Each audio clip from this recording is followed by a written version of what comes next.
ทั้งหลายช่วงนี้ก็ยังอยู่ในช่วงที่อาตมาภาพปฏิบัติธรรม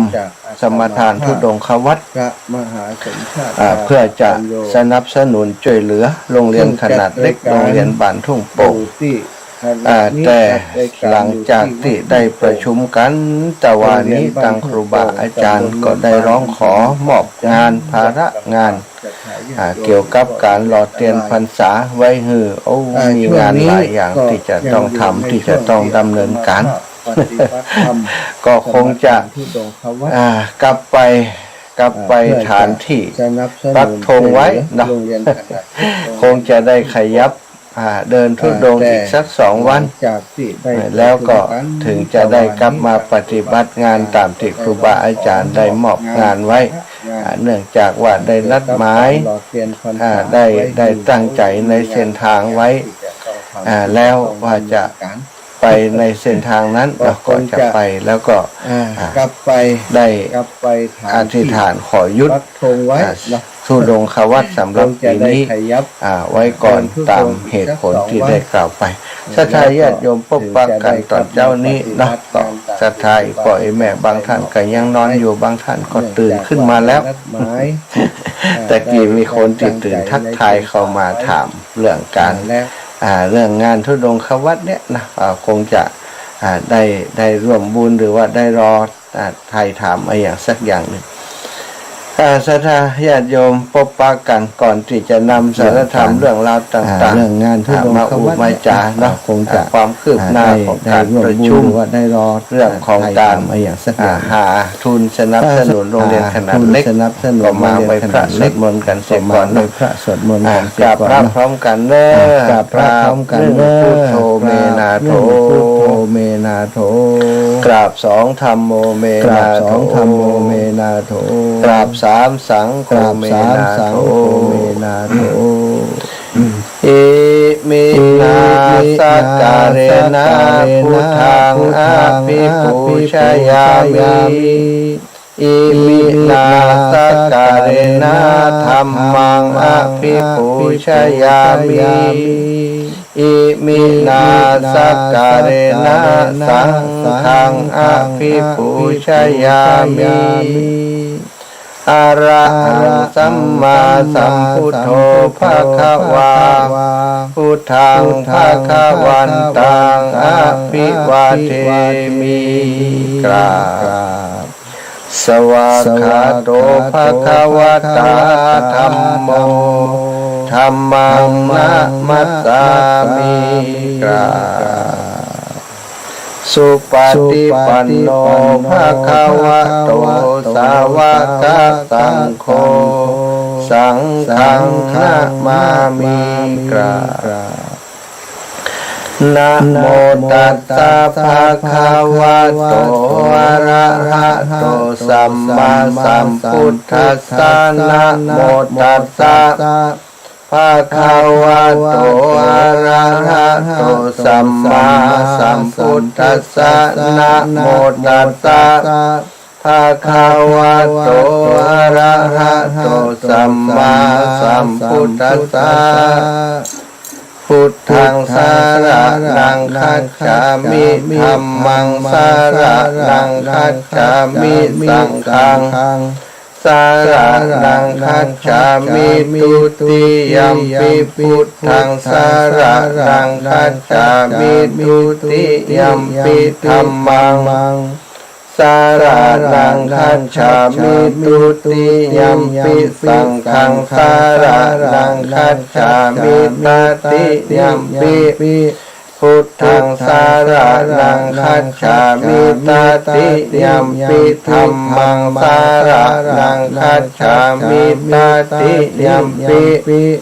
สังฆังสารนังคัจฉามิอิติปิโสภะคะวะอะระหังสัมมาสัมพุทโธวิชชาจารณะสัมปันโนสุขโตโลกวิทูอนุตตโรโพ ปุริสธรรมสารทิสัทธาเทวมนุษย์ตานังพุทโธภควาติสัพพะคาโตภควตาธัมโมสันทิฏฐิโกอากาลิโกเอหิปัสสิโกโอปะนายิโกปัจจตังเวทิตาโพวินโยหิติสุปฏิปันโนภะคะวะโตสาวกสังโฆอุชุปฏิปันโนภะคะวะโตสาวกสังโฆยายาปฏิปันโนภะคะวะโตสาวกสังโฆสามิจิปฏิปันโนภะคะวะโตสาวกสังโฆยะติทังจัตตาริปุริสยุคานิอัฏฐะปุริสปุคลาเอสะภะคะวะโตสาวกสังโฆอะหุนายโยปะหุนายโยทักขินายโยอัญชาริกะระนิโยโอกัสสาติกราบพระพร้อมกันอีกครั้งหนึ่งเนอกราบหนึ่งพุทธังวรันตังศิรสานะมามิกราบสองธัมมังวรันตังศิรสานะมามิกราบสามสังฆังวรันตังศิรสานะมามิเอาละศรัทธาญาติโยมทั้งหลายไว้พระธรรมวัดสวดมนต์เจ้าเนาะสำหรับวันนี้เรียบร้อยแล้วลำดับต่อไปก็จะได้นำเรื่องราวต่างๆโดยเฉพาะเรื่องของการประชุมในวันที่ผ่านมาในวันที่21ที่ผ่านมาเนาะเป็นการประชุมเกี่ยวกับกิจกรรมของเครือข่ายงานของเครือข่ายคลื่นสีขาวที่จะทำกันใ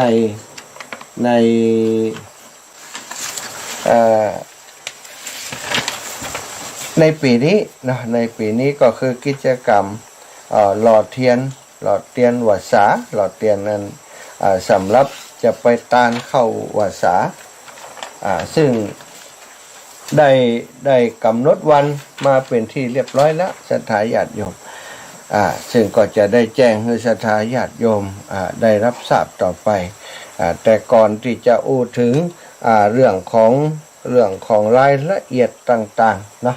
รายละเอียดต่างๆของกิจกรรมงานหล่อเทียนเข้าพรรษาในปีนี้ก็จะแจ้งให้ศรัทธาญาติโยมได้รับทราบว่าโอ้งานเครือข่ายคลื่นสีขาวกำหนดเอาคนเดียวก็ว่ามีการแจ้งกันประชุมกันนะแต่วันนี้นอกจากจะเป็นเรื่องของการอุจาถึงกิจกรรมที่กล่าวไปตะกี้แล้วนั้นก็เป็นการประชุมในนามของเครือข่ายคลื่นสีขาวที่บัดได้พบปะกันมาเมินแล้วศรัทธาญาติโยมบัดได้พบปะได้อุจากันลักษณะเป็นการประชุมเป็นงานอย่างนี้นะพบปะกันในงานอื่นๆในงานต่างๆในกิจกรรมต่างๆก็ตลอดมาแต่บัดได้พบปะกันในลักษณะประชุมกันแบบนี้เมื่อวานนี้อาศัยเรื่องราวที่จะทำกิจกรรมกันในก่อนเข้าพรรษานี้เนาะก็คือการหล่อเทียนพรรษาซึ่งมีกำหนดหมายว่าจะไปตานเตียนหลายแห่งโดยเฉพาะที่เมืองฝางก็เลยได้กำหนดหมายเอาว่าปีนี้บ่เป็นภาระไปรบกวนตั้งหลวงพ่อที่เมืองฝางเนื่องจากว่าเปิดเตรียมงานหลายอย่างโดยเฉพาะการก่อสร้างห้างแปลงเกี่ยวกับบริหารบูรณะปฏิสังขรณ์วิหารอันศาลาวิหารนะเป็นวิหารหลังใหญ่วิหารพระเจ้าหลักแห่งที่ไฟไหม้ไปวันเดือนอาตมาจำได้เมื่อปีที่ผ่านมาเนี่ยเนาะเมื่อกลางปีที่ผ่านมาก็ได้รับความเสียหายเยอะพอสมควรนะศรัทธาญาติโยมใจเงินบูรณะปฏิสังขรณ์นักหลายอยู่ ซึ่งคณะนี้หลวงปู่เพิ่นก็กำหนดจะทอดผ้าป่าเนาะเป็นผ้าป่ากองแรกที่ทำในนามคณะสงฆ์ในนามลูกศิษย์ลูกหาของหลวงปู่ท่านพระครูสุจิตานุรักษ์เจ้าคณะอำเภอฝางจะทอดถวายกันในวันที่2ที่จะถึงนี้วันที่2พฤษภามิถุนายนเนาะวันที่2มิถุนายนที่จะถึงนี้ที่แรกก็ว่าคงบ่ได้ไปร่วมงานละเนื่องจากว่าเดินธุดงค์ธรรมยาตราอยู่แต่ตอนนี้มีเหตุการณ์พลิกผันก็คงจะมีโอกาสได้ไปร่วมกิจกรรมพับป่าในครั้งนี้เพิ่งได้รับซองนะเพิ่งได้หันอันดีกาที่แรกก็บอกว่ามีงานพระป่าของหลวงพ่อเลยวันก่อนไปเจอคุณโยมกนกพิชัยนาที่พระธาตุจอมพอคุณโยมเพิ่นก็เอาดีกาเอาซองพระป่ามามอบให้ส่วนหนึ่งแล้วก็มีดีกาอยู่ในหันก็ได้เอามาอ่านวันที่2วัตถุประสงค์เป็นในนามคณะสงฆ์เป็นในนามผู้มีส่วนเกี่ยวข้องเนาะหน่วยงานราชการหน่วยภาคเอกชนก็ดี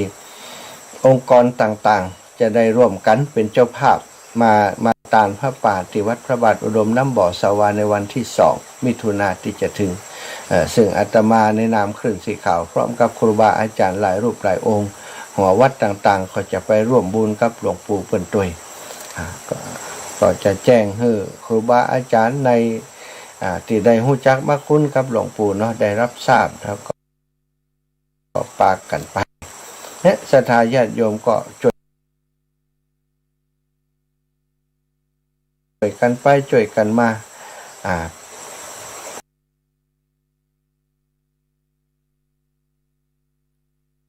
เมื่อหลวงปู่อยู่ดีสบายเปิ้นมีปัญหาหยังเปิ้นก็ไปช่วยครับคิด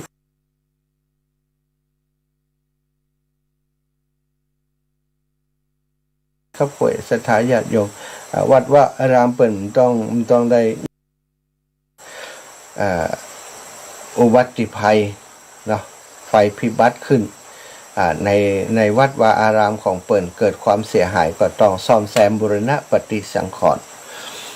ก็จัดผ้าป่าสามัคคีกันเดียวรายละเอียดก็จะบอกให้นะว่าจะอย่างใดกันสำหรับผ้าป่าสามัคคีจะเจริญพรเชิญชวนศรัทธาญาติโยมจากต่างจังหวัดทั้งหลายนะศรัทธาอิปอยแม่ทั้งหลายเนี่ยแสดงออกถึงความห่วงใยที่มีต่อกันกับครูบาอาจารย์เป็นการกตัญญูกตเวทีต่อเปิ้นได้ฟังน้ำฟังธรรมจากเปิ้นเนาะได้รับความช่วยเหลือจากเปิ้นมาโดยตลอดเมื่อเปิ้นประสบปัญหาเขาก็กลับไปช่วยกันนะจะต่างเป็นการผูกใจเป็นการเอาใจเป็นการมีน้ำใจไมตรีที่ดีต่อกันในเรื่องราวของการประชุมตะวันนี้ก็เป็นประชุมในนามเครือข่ายเพราะฉะนั้นคนที่มาประชุมต้องอย่างน้อยเกินครึ่งของผู้จัดรายการเนาะเกินครึ่งของผู้จัดรายการตะวันนี้ผู้ที่มาเข้าร่วมประชุมเมตตาบารมีของหลวงปู่พระครูปฏิภาณธรรมทินท่านอาจารย์สุเมธธรรมเสวีท่านอาจารย์พระครูกัลยาณปราโมทท่านอาจารย์เชื้อท่านอาจารย์ตุลุงยองเนาะตุลุงยองท่านอาจารย์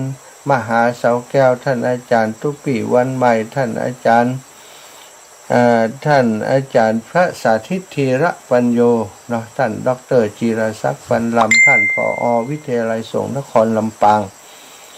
น้องแอมพัชริยาฟองจันตาสถานีวิทยุ 106.50 ดร.จิรศักดิ์ฟันลำนี่ผอ.สถานีวิทยุ 106.50 น้องนัทสถาพรสุตตาคำช่างเทคนิคของสถานีวิทยุ 106.50ทุกปีหนุ่มวัดไฟหินนี่ก็ทีมถ่ายทอดสดของวัดไฟหินลูกตุตะวันเนาะลูกตะวันแล้วก็ลูกตุตะวันมาในนามของวัดไฟหินแล้วก็ปีนานชินอันนี้ก็ทีมงานของวัดไฟหินโดยท่านพระครูสมุวิศวัตวรกิจโจ 104.50 เมกะเฮิรตซ์ก็มีส่วนอื่นๆแฮมเนาะส่วนอื่นๆก็มีของครูบา40,000แห่งแล้วแต่ว่าครูบา40,000ก็มาแล้วก็ทุปีเกก็มาทุปีเสน่ห์กาหลงก็มาแล้วในหมู่บ้านก็ผู้นำหมู่บ้านท่านผู้ใหญ่ท่านผู้ช่วย แล้วก็ประธานกรรมการการศึกษาขั้นพื้นฐานก็คือผู้ใหญ่นั่นเองก็มา2 ตำแหน่งรักษาการผู้อำนวยการโรงเรียนบ้านทุ่งโป่งพร้อมคณะครูและก็ทีมของผู้ปกครองนักเรียนโรงเรียนบ้านทุ่งโป่งมาประชุมกันเป็นองค์ประชุมเป็นคณะประชุมเกินครึ่งของครูบาอาจารย์ที่มาร่วมประชุมกันคนที่บ่ได้มาหลวงปู่ท่านพระครูสุจิตานุรักษ์ทางเมืองฝางก็ฝากท่านพระครูอภิวัตรมาว่าตั้งเครือข่ายว่าอย่างใดก็เอาตามกันนั้นเนาะแล้วก็ทางตู้ลุงแดงก็เช่นเดียวกันก็แจ้งมาว่าเพิ่นติดภารกิจเนาะที่จะไปสวดไปถอนที่เพิ่นจะแปลงวิหารบูรณะวิหารใหม่สร้างวิหารใหม่ที่ดอยสะเก็ดก็ได้มอบให้ครูบาอาจารย์เอาตามที่ครูบาอาจารย์ประชุมกันผอ.วิทยาลัยสงฆ์นครลำปางพระอาจารย์พระมหานพดลสุวรรณเมธีในฐานะประธานสงฆ์เผยแผ่พระพุทธศาสนาจังหวัดลำปางกอดติดศาสนกิจครูบาอาจารย์ที่จัดรายการใน106ยุทธาศูนย์กอดติดศาสนกิจกันหลายรูปหลายองค์ก็เป็นตัวแทนมามีอาตมาภาพแล้วก็ท่านพระครูศิริธรรมบัณฑิตและทีมของท่านดร.จิรศักดิ์ปันลำในฝ่ายของสถานีวิทยุมาประชุมร่วมในนามเครือข่ายคลื่นสีขาวเพราะว่าทำงานด้วยกันแล้วตอนนี้เนาะในการประชุมตะวันนี้มีเรื่องราวรายละเอียดของเรื่องที่ประชุมเรื่องของปัญหาอุปสรรคนะในการเผยแผ่มีอะไรอย่างพ้องที่ผ่านมาได้รับความเดือดร้อนในเรื่องอะไรอย่างนะแต่ละท่านแต่ละคนก็สะท้อนถึงงานที่ทำมาแล้วก็ปัญหาอุปสรรคก็ปัญหาอุปสรรคนี้ก็บ่มีอย่างนักนะแต่ละท่านแต่ละรูปละองค์ก็บอกว่าทุกอย่างตอนนี้มันเข้าที่เข้าทางเข้ารูปเข้ารอยละสมัยก่อนจัดรายการหนักกว่านี้หลายเท่าเนาะหลายเท่านี่หมายความว่านักหนาประพัน ต้องไปจัดรายการที่สถานีต้องอัดเทปไปพวกนี้ก็เป็นเรื่องราวสมัยก่อนแต่บัดเดี๋ยวนี้มีเทคโนโลยีในการที่ทำให้จัดรายการได้สะดวกขึ้นมีอินเทอร์เน็ตมีโน้ตบุ๊กมีคอมพิวเตอร์แม้กระทั่งมีโทรศัพท์มือถือก็สามารถจัดรายการได้อยู่ที่ไหนก็จัดรายการกันได้ขอให้มีคนควบคุมมีคนมอนิเตอร์อยู่ต่างสถานีก็ได้เลยเนาะอันนี้ก็ได้อูจากันในเรื่องของการอัน ประชุมเนาะในวาระที่ประชุมก็อู้ถึงเรื่องของปัญหาอุปสรรคในการเผยแพร่แล้วก็เรื่องราวดีๆที่ก็เอามาแบ่งปันเนาะอันนี้เป็นเรื่องราวที่ได้อู้จากันเป็นวาระแรกเป็นเรื่องแรกนะแต่ก็ได้แนะนำตัวกันแต่ละลูกมันทุกรูปทุกองค์มันก็จะเสี่ยงเวลาที่จะอู้จากันไปหลายส่วนประเด็นที่อู้จากันเพื่อจะหา เพื่อจะทำกิจกรรมร่วมกันนั่นก็คือกิจกรรมหล่อเตียนวาสาหล่อเตียนที่หล่อเตียนเข้าพรรษาของปีนี้นะของปีนี้ปี2566ญาติโยมตั้งหลายก็ถามมาบางพ่องเขาจะมาวันที่21แต่ว่านี่ก็บอกว่าบัดใจเนอะวันที่21นี่เปิ้นนัดประชุมกันอยู่นะสถาบัดใจแต่เนาะปู้นะอันที่เปิ้นจะทำกันคือวันที่ตอนก่อนเข้าวาสายังบอกฮู้วันที่ต่อใดเนาะบอกศรัทธาญาติโยมไปในเรื่องการประชุมตะวันนี้มีคณะสงฆ์ครูบาอาจารย์พระนักจัดรายการพระเผยแผ่เจ้าหน้าที่ผู้จัดรายการเครือข่ายคลื่นสีขาวกรรมการสถานศึกษาผู้นำชุมชนตัวแทนผู้ปกครองและผู้มีส่วนร่วมได้เข้าร่วมปรึกษาหารือดำเนินกิจกรรมงานเผยแผ่ทางสถานีวิทยุและงานช่วยเหลือสังคมต่างๆสรุปสาระสำคัญของการประชุมตะวันนี้นะ หนึ่งจัดเธอมีการรอเตียนวาสาจำนวน9 เล่มและถวายเตียนพรรษา15หัววัดในวันที่15กรกฎาคม2566เวลา8:30 นาทีถึง17 นาฬิกาณวัดทุ่งโป่งตำบลเมืองปานอำเภอเมืองปานจังหวัดลำปางสถานที่วันที่ทำการรอเนาะศรัทธาญาติโยมคือวันที่15กรกฎาคม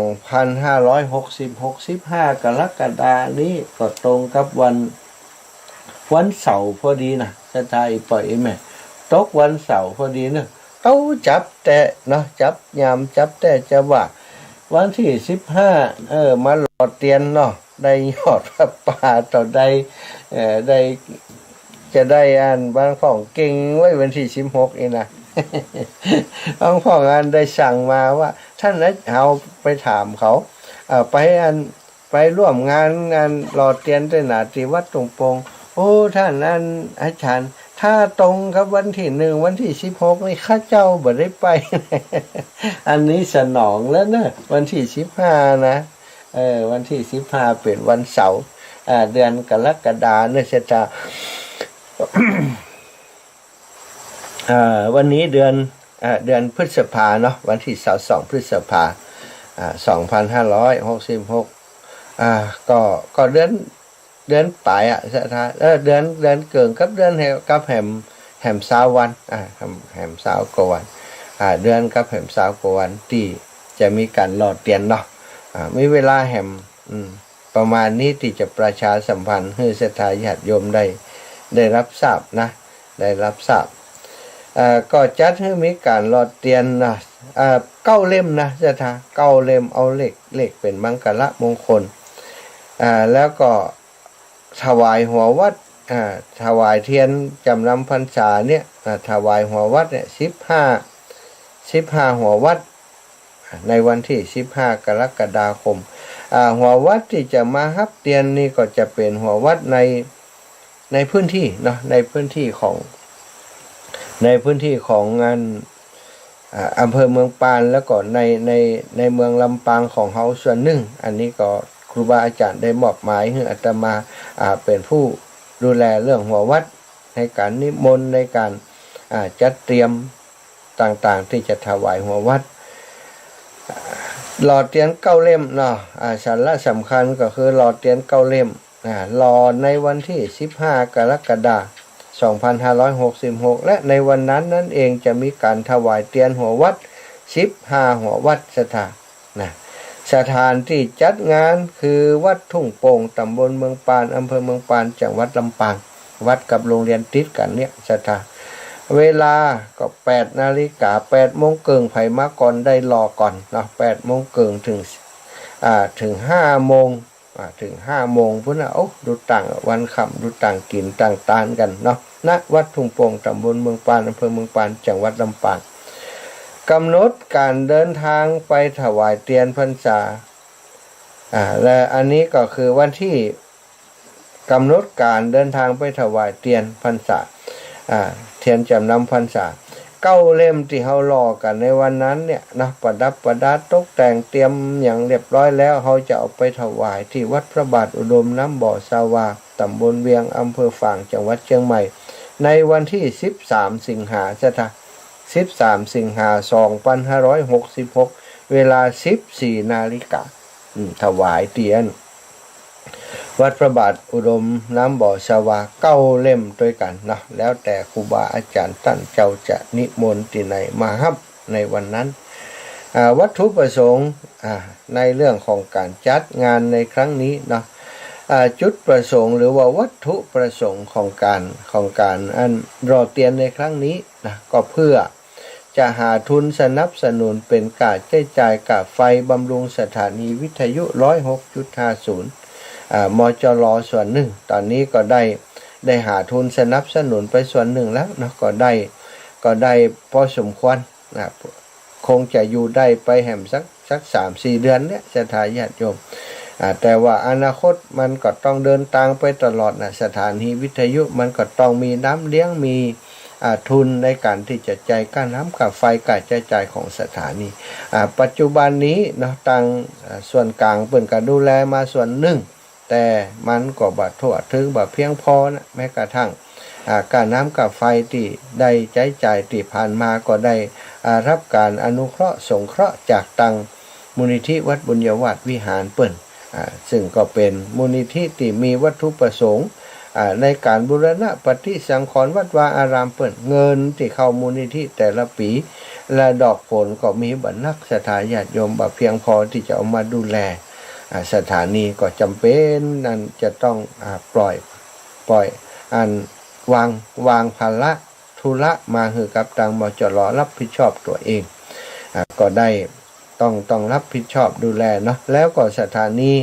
มาได้เป็นสถานีที่มีการสนับสนุนจากแหล่งเงินต่างๆหรือว่าสปอนเซอร์สถานเป็นสถานีบริการชุมชนสถานีสาธารณะเนาะเปิดให้เป็นรายการที่เกี่ยวกับการศึกษาเป็นรายการที่เกี่ยวกับงานข่าวสารต่างๆแล้วก็ธรรมะจึงบ่มีไผมาเป็นสปอนเซอร์โฆษณาก็จำเป็นจะต้องช่วยกันอย่างท่านอาจารย์พระครูอภิวัฒนวิกรมหันประโยชน์ของการเผยแพร่ตั้งจังหวัดลำปางซึ่งเป็นพื้นที่เปิดใหม่แล้วศรัทธาญาติโยมก็ตื่นตัวกันนะก็เลยได้มาขับเคลื่อนช่วยเหลือกันอันนี้คือข้อที่1หาทุนสนับสนุนค่าใช้จ่ายค่าไฟฟ้าบำรุงสถานีวิทยุ 106.50 มจร.ลำปางข้อวัตถุประสงค์ที่2สนับสนุนกิจกรรมหาทุนเพื่อการศึกษาโรงเรียนบ้านทุ่งโป่งอำเภอเมืองปานจังหวัดลำปางซึ่งคณะนี้นะที่ผ่านมาศรัทธาญาติโยมทั้งหลายที่ฮู้จักอาตมาก็คงจะฮู้จักเรื่องของโครงการนี้เป็นอย่างดีฮู้จักกันโดยเรื่องราวของโครงการธรรมยาตราเพื่อการศึกษาเพื่อการช่วยเหลือการศึกษาของโรงเรียนจ้างครูบาอาจารย์มาสอนลูกหลานปีนี้เอาครูบาอาจารย์มาร่วมประชุมตัว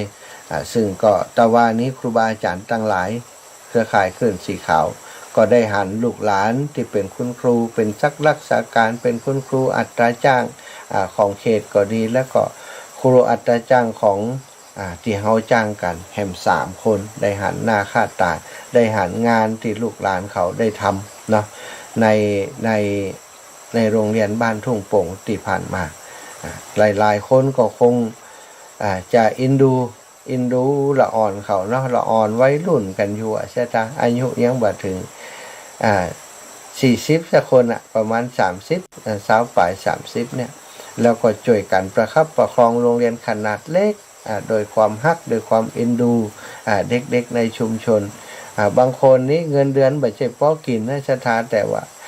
บ่อยากจะไปไหนอยากจะช่วยเหลือลูกหลานละอ่อนที่นี่แล้วก็ที่สำคัญก็คือเอ็นดูอัตมาภาพละอ่อนบางคนว่าถ้าบ่มีตังก็แปะก่อนก็ได้ ก็เป็นตาดีเอ็นดูตอนนี้ก็จะทำสัญญาจ้าง6 เดือนก่อนใช่ไหม6 เดือนก็คืออย่างน้อยก็ต้องทำสัญญาจ้าง6 เดือนก่อนมีตังอยู่ 80,000 ปลายรวมกับสตางค์ที่อาตมาไปเดินธุดงค์ช่วงก่อนเนี่ยเดินธรรมยตราเพื่อการศึกษาก็ได้ปัจจัยเข้าบัญชีมาส่วนหนึ่งก็น่าจะเพียงพอสำหรับ6 เดือนของละอ่อน3 คนเนาะทำสัญญาเกินปีแล้วก็ที่จะได้จากการที่ศรัทธาญาติโยมมาร่วมกิจกรรมหล่อเตียนนะแหมตัวใดก็ยังบ่แน่นอนจ้ะเนาะ แหมตัวใดบ่แน่นอนแต่ทุกครั้งที่ทำกิจกรรมอย่างนี้คลื่นสีขาวบ่ทิ้งกันอยู่แล้วอีพ่ออีแม่ทั้งหลายก็เมตตาครูบาอาจารย์เมตตาอาตมาที่จะต้องแบกภาระรับภาระในการดูแลลูกหลานเนี่ยศรัทธาญาติโยมดังนั้นนะก็ขอเมตตาครูบาอาจารย์พระนักจัดรายการเจ้าหน้าที่ผู้ดำเนินรายการทุกช่วงเวลาได้โปรดกรุณาประชาสัมพันธ์กิจกรรมของเครือข่ายวิทยุคลื่นสีขาวตามกำหนดการวันเวลาสถานที่ดังกล่าวเพื่อเชิญชวนญาติโยมให้มาร่วมกิจกรรมมาร่วม กิจกรรมจักเป็นพระคุณอย่างยิ่งทั้งนี้เพื่อเป็นการส่งเสริมงานเผยแผ่พุทธศาสนากิจกรรมสร้างสรรค์วัฒนธรรมอันดีงามต่อสังคมเพื่อเป็นแบบอย่างให้เยาวชนรุ่นต่อไปขอแสดงความนับถือท่านพระโดยท่านพระครูลงนามท่านพระครูอภิวัฒนวิกรมประธานเครือข่ายคลื่นสีขาวเพื่อชาวประชาผอ.เครือข่ายสถาได้ลงประกาศในสื่อนะที่สื่อประชาสัมพันธ์ของกลุ่มเนาะในกลุ่มไลน์ของคลื่นสีขาวนะแล้วก็กลุ่มไลน์ของสถานีวิทยุกลุ่มไลน์ของงานกิจกรรมในครั้งนี้นะก็ได้ลงประกาศไว้สำหรับญาติโยมที่อยากจะร่วมกิจกรรมก็เตรียมตัวเตรียมใจไว้แต่ถ้าใครอยากจะร่วมกิจกรรมร่วมบุญมาก่อนเพื่อจะเป็นทุนสนับสนุนตั้งแต่แรกตั้งแต่เริ่มต้นนะก็จะมีเลขที่บัญชีซึ่งได้ตกลงกันจะเอาบัญชีของ ของโครงการพัฒนาโรงเรียนขนาดเล็กเป็นบัญชีหลักในการที่จะให้ศรัทธาญาติโยมได้โอนปัจจัยมาส่วนซึ่งก็จะนับยอดว่ามีเท่าใดเพื่อจะต้องการรู้ยอดที่ชัดเจนว่าตั้งแต่เริ่มโครงการจนถึงสิ้นสุดโครงการในวันที่15กรกฎาคมนั้นจะได้ปัจจัยเท่าใดเนาะวันพรุ่งนี้วันจันทร์วันเนี้ยเนาะวันนี้ก็จะให้ลูกหลานได้เอาบัญชีของธนาคารกรุงไทยไปอัปเดตแล้วไปถอนสตางค์ส่วนหนึ่งมาจ้างคุณครูสอนสตางค์ส่วนหนึ่งมาจ้างคุณครูที่ที่เขาได้ทำสัญญา6 เดือนมีตังค์ที่ในบัญชีต่อใดก็จะถอนออกมาใช้จ่ายในการทำกิจกรรมครั้งนี้ก่อนต่อจากนั้นก็จะดูบัญชีของเอาบัญชีนี้เนาะเป็นบัญชีที่จะใช้ในการให้ศรัทธาญาติโยมได้โอนมาได้ให้หอมมานะบัญชี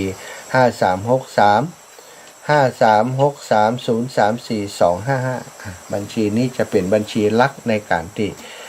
โครงการหล่อเทียนเข้าพรรษาปี2566ที่จะถึงนี้ศรัทธาอิปอยอิแมททั้งหลายเนาะอันนี้ก็คือเรื่องราวที่ได้ประชุมมา ผู้ใหญ่หลีเพื่อนสั่งมาว่าให้ศรัทธามาช่วยกันหล่อเทียนวันที่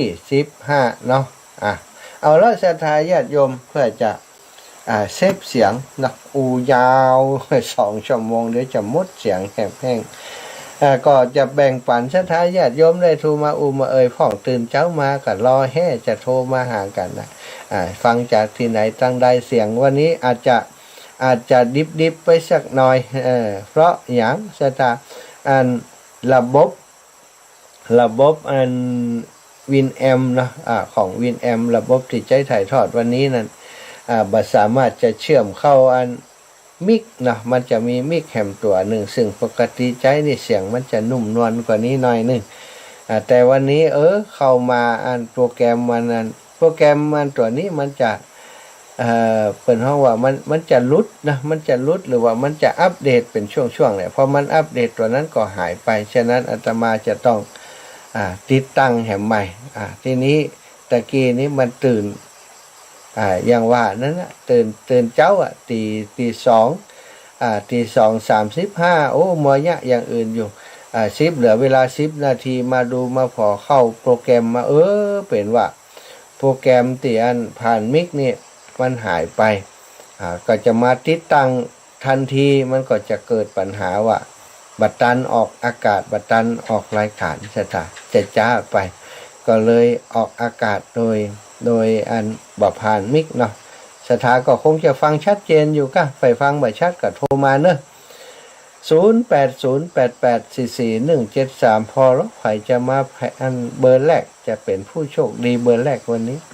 0808844173ขอบคุณที่เข้ามาติดตามทาง Facebook ไลฟ์เนาะโอ้ทองคำนันชัยนี่เป็นอย่างไรตื่นเจ้าแต่ว่านี่หึ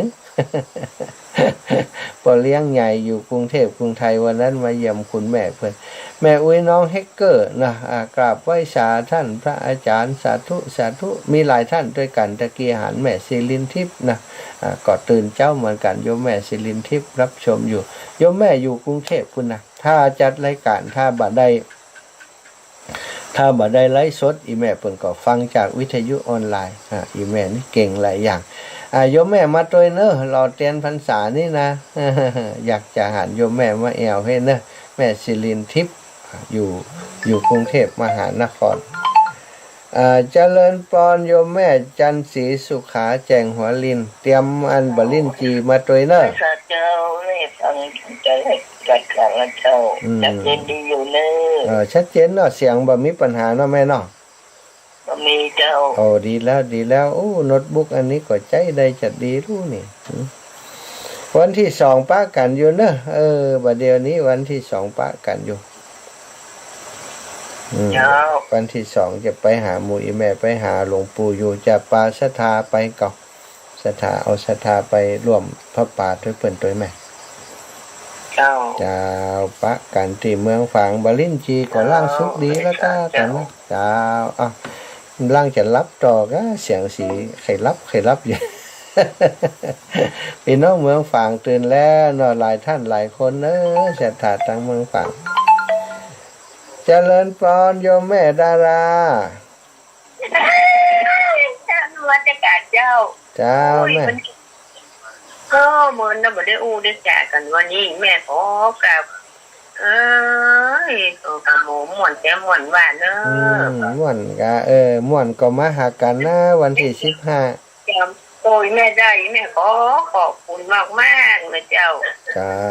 จำได้แม่ไปปล่อยชุดอันแล้วบอกตาว่าเดี๋ยวเปิดเนาะเจ้าแม่ไปเนอะไปแอวเนอะเจ้าแม่สาธุ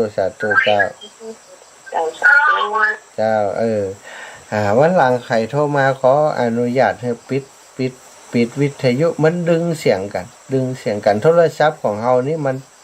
มันดูดเสียงอีปล่อยไหมถ้ามีเสียงอย่างแทรกเข้ามานี่มันจะดูดเสียงนั่นทำให้เสียงเฮานี่บ่ชัดเจนเวลาสนทนากันนะบางของอีแม่ปิดแล้วนะเฮายังได้ยินอยู่ปิดชะกรรม เสียงมันจะดูดกันเสียงเฮาที่อู้กันบ่ค่อยชัดนะโยมแม่ดาราเนาะชื่อเปิ้นชื่อดาราแต่ตัวเปิ้นก็เป็นดารานะปะกันที่อันพระธาตุสีสองเมืองโอ้โยมแม่เปิ้นเป็นคนมีบุคลิกภาพงดงามแล้วจิตใจดีงามด้วยจิตใจดีงามทำบุญตลอดนะทำบุญฟังรายการธรรมะตลอดก็เจริญปอนได้มาร่วมงานกันเนอะโยมแม่เนอะโอ้แม่จันทากองคำมูลกำลังชมแม่จันทาเตรียมตั๋วไว้นะวันที่15กรกฎาคม66ที่วัดตรงโป่งวันเสาร์เนอะถ้าไผมาวันนั้นบ่ฮื้อถูกหวยสักคน บ่ฮื้อเลขสักคนพอจะได้เต่าใดเนี่ยเขาจังเอาไปเก่งขนาดชะตานะมีกิจกรรมวันที่15กรกฎาคม0808844173เนอะบอกมันกำลุกอีนะบางพ่องอีแม่จดตึงมาตานนี่นะ0808844173เนอะสถานทั้งหลายแม่บัวคำเมืองฝางเจริญปอนอีแม่ไหว้เจ้าฟังตลอดเจ้าวันที่2ปะกันเนอะปักปากแล้วเจ้ามีคนไปส่งเนาะมันเป็นอย่างเปิ่นตานพระป่าใหญ่งานใหญ่เนอะวัดพระบาทอุดมนี่เนาะกันยก75เราไปที่ไหนก็กันโอ้แก่แล้วเนาะ75แก่แล้วเนาะโอ้สาธุอีแม่สาธุบุญรักษาแม่เนอะขอบคุณหลายๆโทรมาเป็นกำลังใจกันเนาะสาธุเจริญพรโยมแม่ เมื่อกันเจ้าท่านหาจะโยมแม่พวงพระกาบอกเบอร์โทรเขาแม่ตามกำลังได้4 ตัวอันนี้กะเบอร์เนี่ยกะอีแม่โทรมานี่เบอร์เดียวกันนะกะ080ธนาคาร5363ตะกี้ได้แล้วเนาะ5363ใช่แล้ว034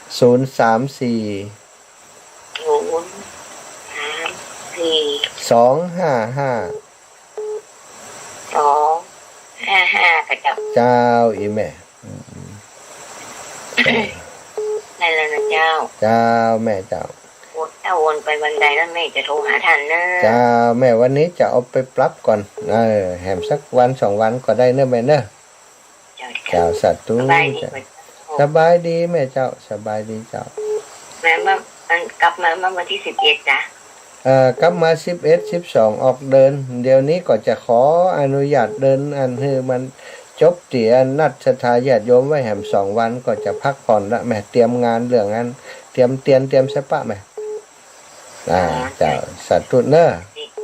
เจ้าสัตว์ตุนะเจ้าเจริญปอนแม่คำนวณคนบ้านไก่เจ้าภาษาเจ้าแม่วันที่15เองเนาะ15ได้วันที่แล้วเตรียมตั๋วดีๆเด้ออีแม่เป็นเจ้าภาพนะเป็นเจ้าภาพด้วยกันนะหลวงปู่หลวงอ้าวหลวงปี่หลวงหน้าจะมากันแน่นหนาแล้ววันที่15แต่ว่านั่นเลยแต่ว่าขึ้นแต่ว่ามันจะเปรียบจนมันจวนแล้วว่ามันใจเดียวเลยนั่นเป็นว่ามันซุ้มกันอยู่ใช่เขากับนะคนกระโถหาแน่นหนาหมายว่าจะมานั่นนะเจ้าแต่ตัวเนาะอันอีแม่เขาจะไปเมืองฝางวันที่ไปตานพระป่าบูรณะวิหารวันที่2เนี่ยเมืองฝางอีแม่ใครไปก็วันที่2มาได้2ที่จะถึงเนี่ย2 มิถุนายนเนี่ยถ้านี่เดี๋ยวก็ติดต่อกันแม่เนาะกึดไว้ก่อนบอกงานไว้ก่อนกันแล้วกันอีแม่ฟังที่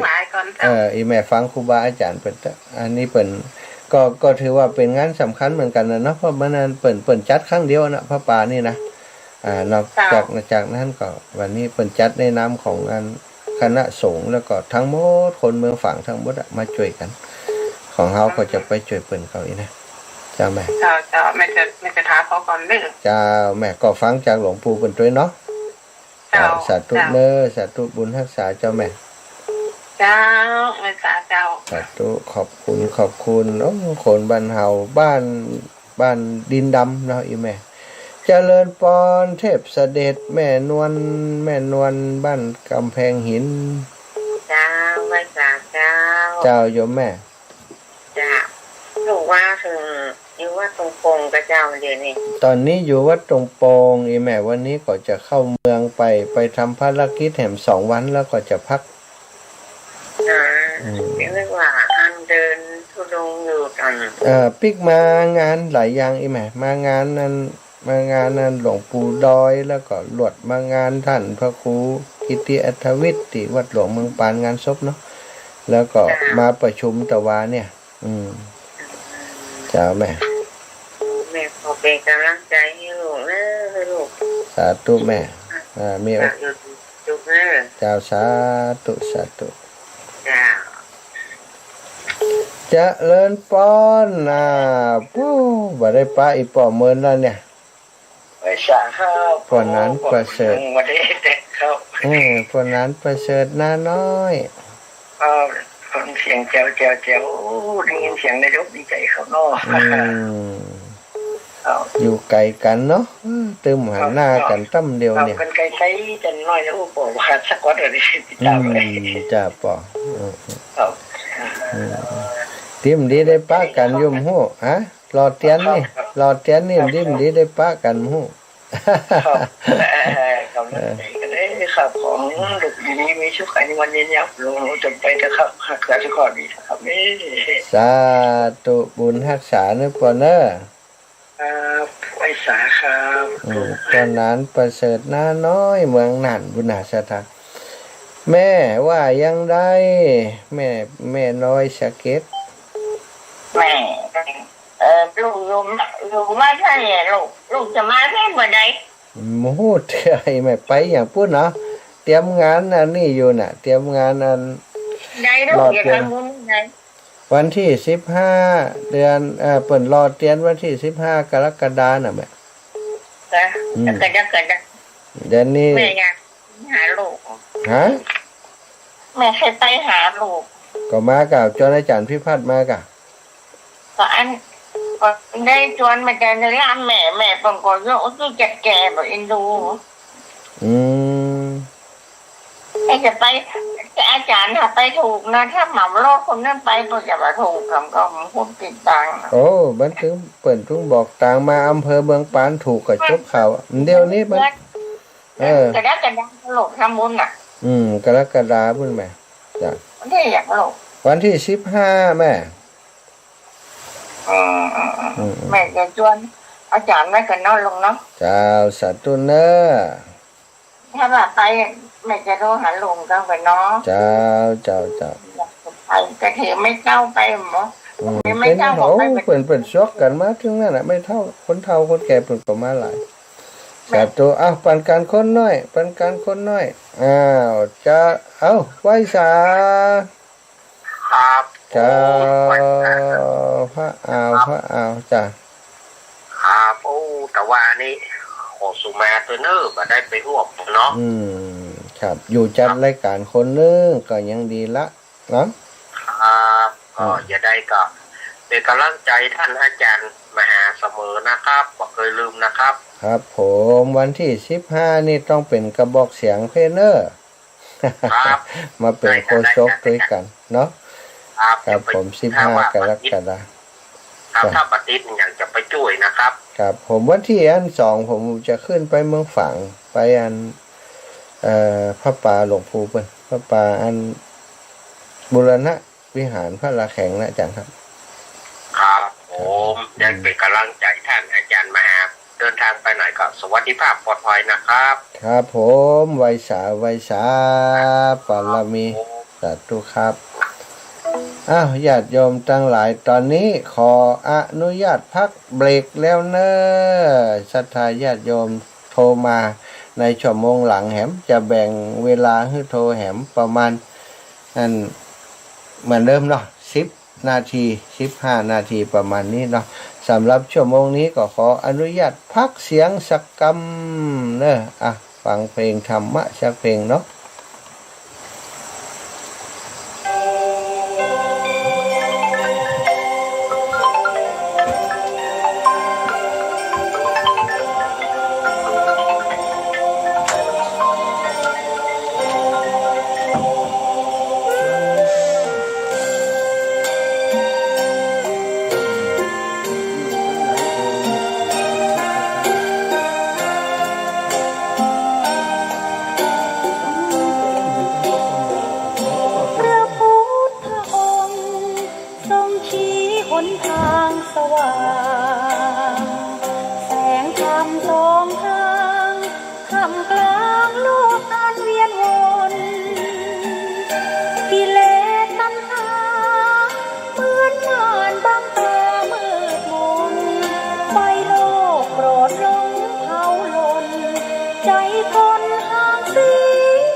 ใจต่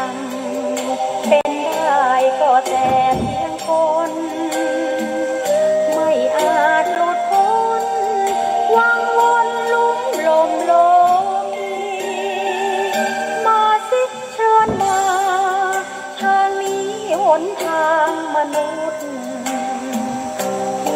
บริสุทธิ์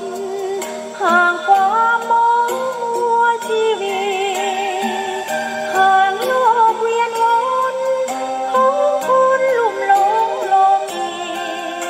พระพุทธองค์ทรงชี้วิธีพระธรรมนำทาง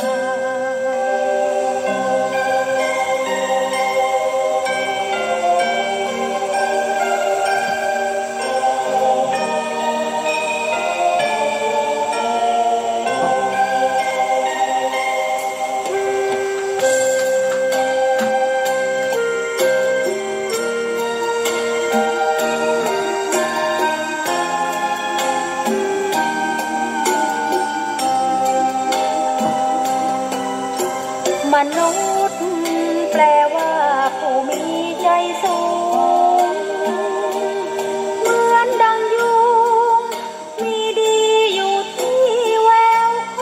นถ้าใจต่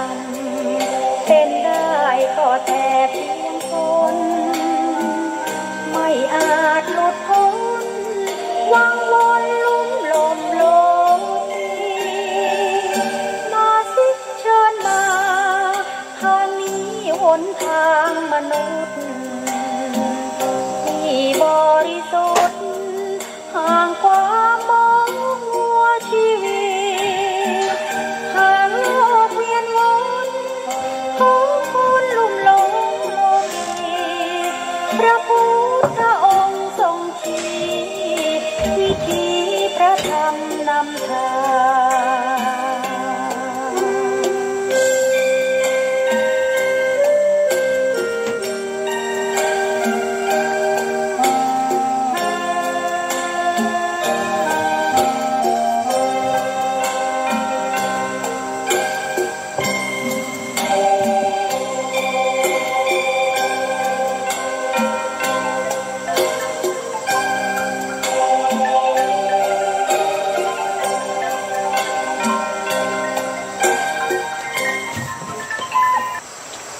อรุณสวัสดิ์ธรรมะสวั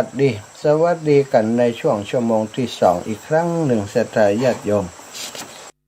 ขอบคุณสำหรับการติดตามรับฟังรายการสารธรรมยามเจ้าของศรัทธาเท่าแก่อีป่ออีแม่ตั้งหลายตั้งสถานีวิทยุในเครือข่ายคลื่นสีขาวเพื่อชาวประชา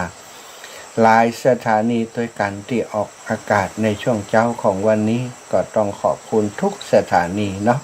ที่แบ่งปันเวลาบริการเอาธรรมะบรรณาการไปส่งถึงบ้านถึงจองของสถาอีป่ออีแม่ถ้าสถานีต่างๆบาลิงสัญญาณบาเชื่อมสัญญาณไปคนเฒ่าคนแก่มีวิทยุก็เปิดโชมได้หรือว่าเปิดแล้วก็ฟังเพลงโน้นเพลงนี้ไปตามสถานีต่างๆแต่นี้อาศัยจิตใจอันเป็นเมตตาของท่านทั้งหลายเสียค่าน้ำกับไฟเองเป็นเจ้าของสถานีต้องดูแลสปะสเปะแต่ก็ยังมีจิตใจในการแบ่งปันเนาะได้เอาสัญญาณธรรมะไป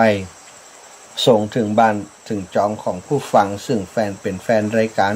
ทางสถานีวิทยุของท่านหลายสถานีตั้งเมืองน่านก็มีตั้ง เมืองน่านเนาะตั้งเชียงรายนี่ก็มีแล้วก็ตั้งเชียงใหม่หลายสถานี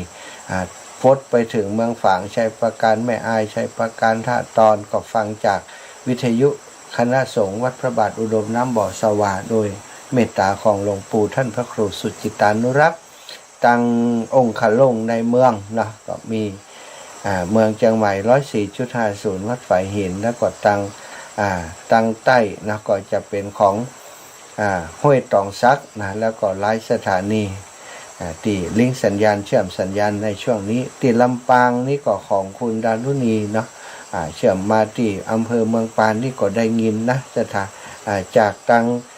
ของด้อยหมอกอีกอย่างหูเนาะที่เมืองปานได้ยินแล้วก็ของเจ็ดซ้อนเรดิโอเนี่ยรัศทายาติโยมพบปะกันชั่วโมงที่2ก็ขับเกี่ยวเรื่องราวมาจากชั่วโมงแรกเนาะชั่วโมงแรกที่ได้อูจากันไปก็คือเรื่องราวของกิจกรรมในเครือข่ายคลื่นสีขาวซึ่งจะทำกัน การหลอดเตียนในวันที่15 เดือนกรกฎาคมอันนี้ย้ำเพื่อจะให้ศรัทธาอีพ่ออีแม่ได้ไปบอกกันต่อไปเวลาโทรมาหาครูบาอาจารย์ก็จะได้จำได้ว่าวันที่15 กรกฎาคม 2566เขานี้แหมเดือนนี้พฤษภาเดือนหน้ามิถุนาแหมเดือนกรกฎาคมศรัทธาญาติโยมเป็นเดือนที่เราจะทำการ หลอดเตียนเข้าพรรษากันมีเวลาเตรียมงานกันประมาณ1 เดือนนะหลายเรื่องหลายราวที่จะต้องเตรียมงานเพื่อจะให้ศรัทธาทั้งหลายได้มีส่วนร่วมในการหลอดเตียนภาษาบางคนอาจจะมาบ่ได้ก็สามารถโอนปัจจัยมาตังบัญชีติดตังเครือข่ายคลื่นสีขาวใจนะก็คือบัญชีของการพัฒนาโรงเรียนขนาดเล็กโรงเรียนบ้านทุ่งโป่งจะเป็นบัญชีในการทำกิจกรรมครั้งนี้เพราะว่าเป้าหมายวัตถุประสงค์นั้นจะช่วยโรงเรียนจะช่วยวิทยาลัยสงฆ์นครลำปาง2 ที่ตั้งด้วยกันตึงของจังหวัดลำปางแล้วเตียนที่ได้ก็จะนำไปถวายทอดถวายที่วัดพระบาทอุดมน้ำบ่อสาวาของครูบาอาจารย์หลวงปู่ท่านพระครูสุจิตานุรักษ์ในวันที่13 สิงหาคม 2566ทอดถวายที่เมืองฝางเก้าเล่มสถาเต่าตามจำนวนที่เขาหลอกคือเก้าเนาะ14 นาฬิกาปะกันที่เมืองฝางเดือนสิงหาเนาะคงจะเข้าพรรษาแล้วละปะกันที่ปุ้นอันนี้ก็จะมีวัตถุประสงค์ก็สนับสนุนการติดไปที่เมืองฝางก็ไปสนับสนุนนั่นหลวงพ่อเจ้าที่บูรณะปฏิสังกรณ์วิหารพระละแข่งที่ไฟไหม้ไปเนาะก็ได้ประโยชน์นะหลายด้านศรัทธาญาติโยมได้ประโยชน์ในเรื่องของการอนุรักษ์รักษาวัฒนธรรมประเพณีอันดีงามของชาวพุทธของเฮาการประเพณีการหล่อเทียนเนี่ยจะรอเนี่ยอย่างท่านอาจารย์บดเดียวเปิดรอแล้วโรงงานเปิดรอมั้งเฮาแล้วรู้นะงามจะตายบดเดียวจะเอาลวดลายอย่างใดนะศรัทธาอย่างอันก็ได้นะแต่ทีนี้มันบ่ได้ใจกันบ่ได้ทำกับมือเฮาบ่ได้ลงมือลงแหงอีกการลงมือลงแหงได้การร่วมด้วยช่วยกันเนี่ยมันเกิดพลังใช่ไหมมันเกิดพลังกลุ่มพลังศรัทธาทำให้คนต่างชาติต่างศาสนาได้หันพลังของชาวพุทธพลังของความสมัครสมานสามัคคีเป็นคิดบางสิ่งบางอย่างมันเป็นสิ่งที่เราจะต้องทำเพื่อแสดงถึงจิตใจอันเอื้อเฟื้อเกื้อกูลของชาวพุทธทำกิจกรรมร่วมกันอย่างต่างๆนี่ถ้าบ่มีกิจกรรมอย่างอีกก็บ่มีการได้มาพบปะกันบ่ได้มาร่วมกันซะท่าบางของมีสตังค์น้อยจะให้เปิ่นไปซื้อเล่มละ 400-500 หรือว่าเล่มละเป็นพันเปิ่นซื้อบ่ได้แต่เปิ่นหอม10หอม20เปิ่นก็จะได้เตียนภาษาไปถวายวัดวาอารามต่างๆเนี่ยเป็นการช่วยกันเป็นการร่วมบุญด้วยกันแล้วปัจจัยที่ได้เนี่ยมันก็ยังสามารถเอามาช่วยเหลืองานสังคมสงเคราะห์ต่างๆมาช่วยโรงเรียนมาช่วยสถานีมาช่วยงานเผยแพร่ได้ก็นี้ก็คือสิ่งที่ครูบาอาจารย์เปิ้นกำหนดวันมาแล้วนะกิจกรรมก็คือหล่อเทียนพรรษาจำนำพรรษากำหนดวันมาก็คือ15 กรกฎาคม 2566สถานที่ก็คือวัดทุ่งโป่งตำบลเมืองปานอำเภอเมืองปานจังหวัดลำปางเวลาก็ตั้งแต่มาเจ้าถึงมาค่ำ8 โมงไปถึง5 โมงศรัทธาทั้งหลาย อันนี้ก็เป็นรายละเอียดที่ได้อาตมาได้อู้ไปในชั่วโมงแรกคือศรัทธาได้เข้าใจกันแล้วเนาะกำหนดการที่จะไปทอดก็ได้แจ้งให้ทราบว่าจะไปวันที่13 สิงหาที่วัดพระบาทอุดมน้ำบ่อสวาตำบลเวียงอำเภอฝางจังหวัดเชียงใหม่14 นาฬิกา 2 โมงปะกันพุ่นแน่ แต่ว่าก่อนอื่นต้องปะกันวันที่15 กรกฎาคมก่อนนะไผม้ามเพื่อไปเมืองฝางตัว ตะกี้ได้อุจากันถึงเรื่องธุดงค์ธรรมยตราเพื่อการศึกษาที่แรกอาตมาก็บ่อยากจะรบกวนกับครูบาอาจารย์ท่านอาจารย์พระครูอภิวัฒนวิกรมแล้วก็เครือข่ายคลื่นสีขาวในเรื่องราวของโรงเรียนขนาดเล็กที่อาตมาช่วยเหลืออยู่เพราะที่ผ่านมาเนาะ ครูบาอาจารย์ได้ช่วยอาตมามันนักแล้วทุกเรื่องทุกราวที่อาตมากระทำผ่านบัได้ผ่านในเครือข่ายขึ้นสีขาวผ่านตังส่วนตัวทำโครงการนั้นโครงการนี้นะก็มีมาเรื่อยๆทำมาเรื่อยๆก็ได้รับเมตตาจากครูบาอาจารย์ท่านพระครูอภิวัฒนวิกรมหลวงปู่หลวงปู่ดอยหลวงปู่พระครูสุจิตานุรักษ์ครูบาอาจารย์ท่านพระครูสมุวิสุวัฒน์วรกิจโจและครูบาอาจารย์ในเครือข่ายเคลื่อนสีขาวทุกรูปทุกองค์บอกว่าก็เป็นกฐินเป็นพระป่าอย่างเปิ้นช่วยอาตมามาโดยตลอดสถายปล่อยแม่ทั้งหลายเขาก็เก่งใจเนาะอย่างเรื่องราวของโรงเรียนเนี้ยจริงๆแล้วก็เป็นเรื่องนักหนาสาหัสจากการสำหรับอาตมาที่จะหาสตังค์2-3 แสนมาฮือกับตั้งโรงเรียนเพื่อจะจ้าง ครูมาสอนลูกหลานที่อยู่โรงเรียนแห่งนี้ปีนี้มีนักเรียนนะขึ้นลงตอนนี้นิ่งละ27 คนสถานเขาก่อน29ปรากฏว่าพ่อแม่เปิ่นย้ายไปอยู่ที่อื่นเอาลูกไปเรียนที่อื่นโดยก็เป็นยังเนาะตอนนี้ก็คือ27 คนซึ่งเขามีคุณครูจริงแต่อยู่1 คนคุณครูอัตราจ้างของเขต2 คนแล้วก็ครูที่เขาจะจ้าง แฮม3 คน3 4 5 6 คนอีกนะครูอยู่ในโรงเรียนนี้นี่ก็เป็นสิ่งที่จะต้องแบกรับภาระนี้มาเป็นเวลา 3-4 ปีแล้วสถานทุกปีก็ได้รับการช่วยเหลือจากเครือข่ายขึ้นสีขาวนี่เนาะปีก่อนนี้อาตมาก็เดินธุดงค์ไปในเขตภาคเหนือแล้วก็ศรัทธาญาติโยมทั้งหลายที่ฮู้ข่าวว่าอาตมาทำโครงการนี้ก็ได้ให้ห้อมมาตลอดเหมือนกันได้ให้ห้อมมาตลอดจนได้สตังค์กุมปอที่จ้างครูปีที่ผ่านมาปีนี้คือทางโรงเรียนเปิ่นเริ่มต้นก่อนเมื่อเมษาเปิ่นก็จัดกิจกรรมได้สตังค์สรุปแล้วหักค่าใช้จ่ายเหลือสตังค์อยู่ 80,000ซึ่งจะได้ใช้ตังค์อยู่100,000 ปลายในการจ้างครู6 เดือนเนี่ยบัดเดี๋ยวจะต้องทำสัญญาให้เปิ่นเกินปีก่อนเพราะมีตังค์ตะอีนะแต่ว่านี่ก็ตั้งฝ่ายการเงินมาปรึกษาอาตมาก็เลยบอกว่าเอาอย่างอีตอนนี้มีสตังค์อยู่อันเท่าใดนะ80,000ตุลุงที่ได้เขาก่อนนะก็ไปถอนสตังค์ที่เปิ่นโอนเข้ามาช่วงตุลุงธรรมยตาเพื่อการศึกษานี้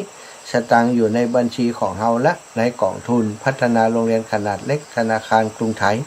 ไปถอนมาแล้วก็ไปไปถอนปิดบัญชีมาเลยก็ได้เนาะเอาเข้าบัญชีของตังโรงเรียนไปเลยเงินที่มีอยู่เพื่อจะเอาไปจ้างครูตอนนี้ตังลูกหลานที่ทำหน้าที่เป็นเฮลันยิกเนาะคือกับโครงการนี้ก็จะไปถอนกันวันนี้เนาะจะเข้าไปในห้วยในเวียงไปถอนสตังค์มาจ้างครูทำสัญญาจ้าง6 เดือนก็จะเอาสตังค์เข้าบัญชีของโรงเรียนไว้แล้วก็ถอนจากบัญชีโรงเรียนในการจ้างครูต่อไปเนี่ยศรัทธาญาติโยมก็เป็นภาระนักหนาแต่ก็บ่อยากรบกวนครูบาอาจารย์อย่างที่บอกไปก็เลยได้สมาทานธุดงค์เข้าวัดเป็นการปฏิบัติธรรมโดยแล้วก็เป็นการช่วยเหลือสังคมสงเคราะห์ช่วยเหลือโรงเรียนโดยศาสนาสงเคราะห์เนาะเป็นการศึกษาสงเคราะห์โดยเนี่ยทำกิจกรรมในนามของคลื่นสีขาวแต่ก็ทำบัดถึงกับเป็นในน้ำคลื่นสีขาวในการเดินธุดงค์ธรรมยตาเพราะว่าบัดได้เป็นโครงการของคลื่นสีขาวแต่ว่าเป็นโครงการของตัวเก่าเนี่ยเนาะศรัทธาญาติโยมแต่อาตมาเป็นคนที่ทำงานกับครูบาอาจารย์ในเครือข่ายคลื่นสีขาวบางครั้งบางทีเขาก็ไม่อยากรบกวนเขาก็ทำเองแต่จะได้ก็ตามเนี่ยเขามีสีเสื้อนะติดใส่สีเสื้อของครูบาอาจารย์อยู่ก็คือเป็นนักจัดรายการของคลื่นสีขาวเวลาทำอย่าง ครูบาอาจารย์เพิ่นก็กลัวมีปัญหาว่าถูกโจมตีจากบางคนที่บ่เข้าใจจากบางคนที่ไม่ได้อยู่ในเครือข่ายของเขาอาจจะโจมตีว่าโอ้มีทุเจ้าตัวหนึ่งไปเดินขอสตังค์ ไปเดินเลี่ยไรอย่างนี้เป็นต้นเนาะจริงๆแล้วในการเดินของอาตมานั้นบ่ได้เดินเลี่ยไรบ่ได้เดินขอสตังค์แล้วแต่เขาเดินไปนี่ศรัทธาญาติโยมหันพระธุดงค์เพิ่นจะถวายเพิ่นก็ถามว่าฮับสตังค์ก็ฮับกะฮับไปช่วยโรงเรียนถ้าศรัทธาอยากช่วยโรงเรียนก็ได้อาตมาจะเอาไปมอบให้กับโรงเรียนเพิ่นจ้างครูมาช่วยสอนมีเวลานักก็อธิบายเพิ่นฟังหลาย ถ้าบอกค่อยมีเวลาหลายก็บอกให้เปิ่นข่าวๆคนเปิ่นกับตึงหอมอยู่แล้วใช่ไหมอาตมาก็เอามาทุกวันก็โอนเข้าโรงเรียนทุกวันก็โอนเข้าโรงเรียนในช่วงที่เดินธุดงค์ก็ได้ปัจจัยอยู่น่าจะหลายสตางค์อยู่เพราะจะจ้างครูได้เกินปีนี้อยู่เนาะอันนี้ก็เบาใจไปอันเพราะหนึ่งเนาะแหมเพราะหนึ่งก็คือน่าจะได้รับการช่วยเหลือจากครูบาอาจารย์คือในวันที่15 กรกฎาคมที่อันสถาญาติโยมจะมานักมาหลายนี่ถ้าเปิดมานักมาหลายมาช่วยกันให้กันห้อมกันหลายก็คงจะได้กุ้มได้ปอกสำหรับปีการศึกษานี้นะแล้วก็อาจจะถ้ามันเหลือสักเล็กน้อยก็พดไปปีการศึกษาหน้าสักเล็กสักน้อยก็ดีเหมือนกันอีกส่วนหนึ่งก็จะได้มอบเพื่อเป็นทุนในการเป็นกราฟไฟของสถานีวิทยุ 106.50 ของวิทยาลัยสงฆ์นครลำปางซึ่งก็จะต้องทำงานร่วมกันเครือข่ายคลื่นสีขาวกับวิทยาลัยสงฆ์นครลำปางตอนนี้ทางวิทยาลัยสงฆ์นครลำปางเขาก็มีครูบาอาจารย์พระนักจัดรายการของเขาเนาะที่อันช่วยกันท่านเปิ้นก็มีแฟนคลับของแต่ละรูปแต่ละองค์เนี่ยเขาจะช่วยกันประชาสัมพันธ์ไปเรื่อยๆจนถึงวันที่15 กรกฎาคมก็คิดว่าปีนี้จะมีการหลอดเตียนปีนี้ก็คงจะเป็นงานใหญ่งานที่ม่วนนันสันเล่ามีความสุขกันอาจจะมีซอฮือฟังสักวงหนึ่ง มีซอฮือฟังโดยมีไอ้อย่างฮือเป็นบันเทิงใจเพื่อเปิ่นมาแล้วจะได้หันสิ่งนั้นสิ่งนี้เนาะสถาญาติโยมนี่ก็อีปล่อยแม่ก็เตรียมตัวเตรียมใจกันนะได้มาร่วมกันช่วงนั้นก่อนน่าจะฝนลงแล้วก็ดูก่อนว่ากิจกรรมกลางแจ้งถ้าบัดสะดวกก็ทำได้ที่ร่มที่ร่มก็มีหลายจุดด้วยกันที่จะสามารถทำกิจกรรมได้ก็ต้องดูเหตุการณ์สถานการณ์ในตอนนั้นเนาะนี่ก็เรื่องราวของสำหรับอาตมาภาพได้ถูกมอบหมายงานก่อนนักหนาปะปานอยู่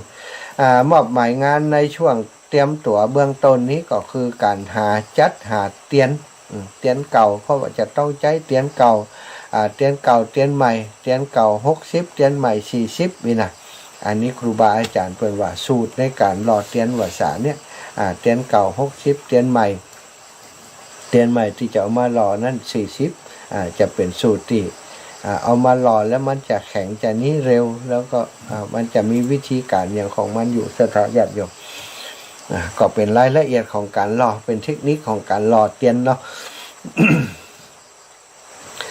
แต่วัสดุที่อาตมาจะต้องจัดหาก็คืออันเตียนติดตามวัดวาอารามต่างๆก็จะต้องไปโลไปเชาะไปขอบูชาเพิ่นมาเอามาฮื้อกับทางงานฝ่ายที่เพิ่นจะทำการหล่อเพิ่นจะหล่อเป็นบล็อกอันบล็อกเตียนเนี่ยเตียนขี้เพิงเนี่ยสถาอย่างเตียนเป็นคุบนี่เนาะอันนี้เพิ่นจะหล่อเป็นอันธรรมจักรเนี่ยเป็นธรรมจักรเป็นอันเป็นรูปธรรมจักรเป็นรูปอันธรรมจักร12ราศีสถาก็จะเป็นนั่น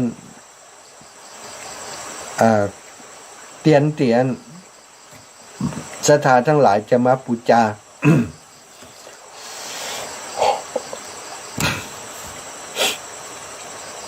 ในวันงานก็จะเอาฮือสถาทั้งหลายได้บูชา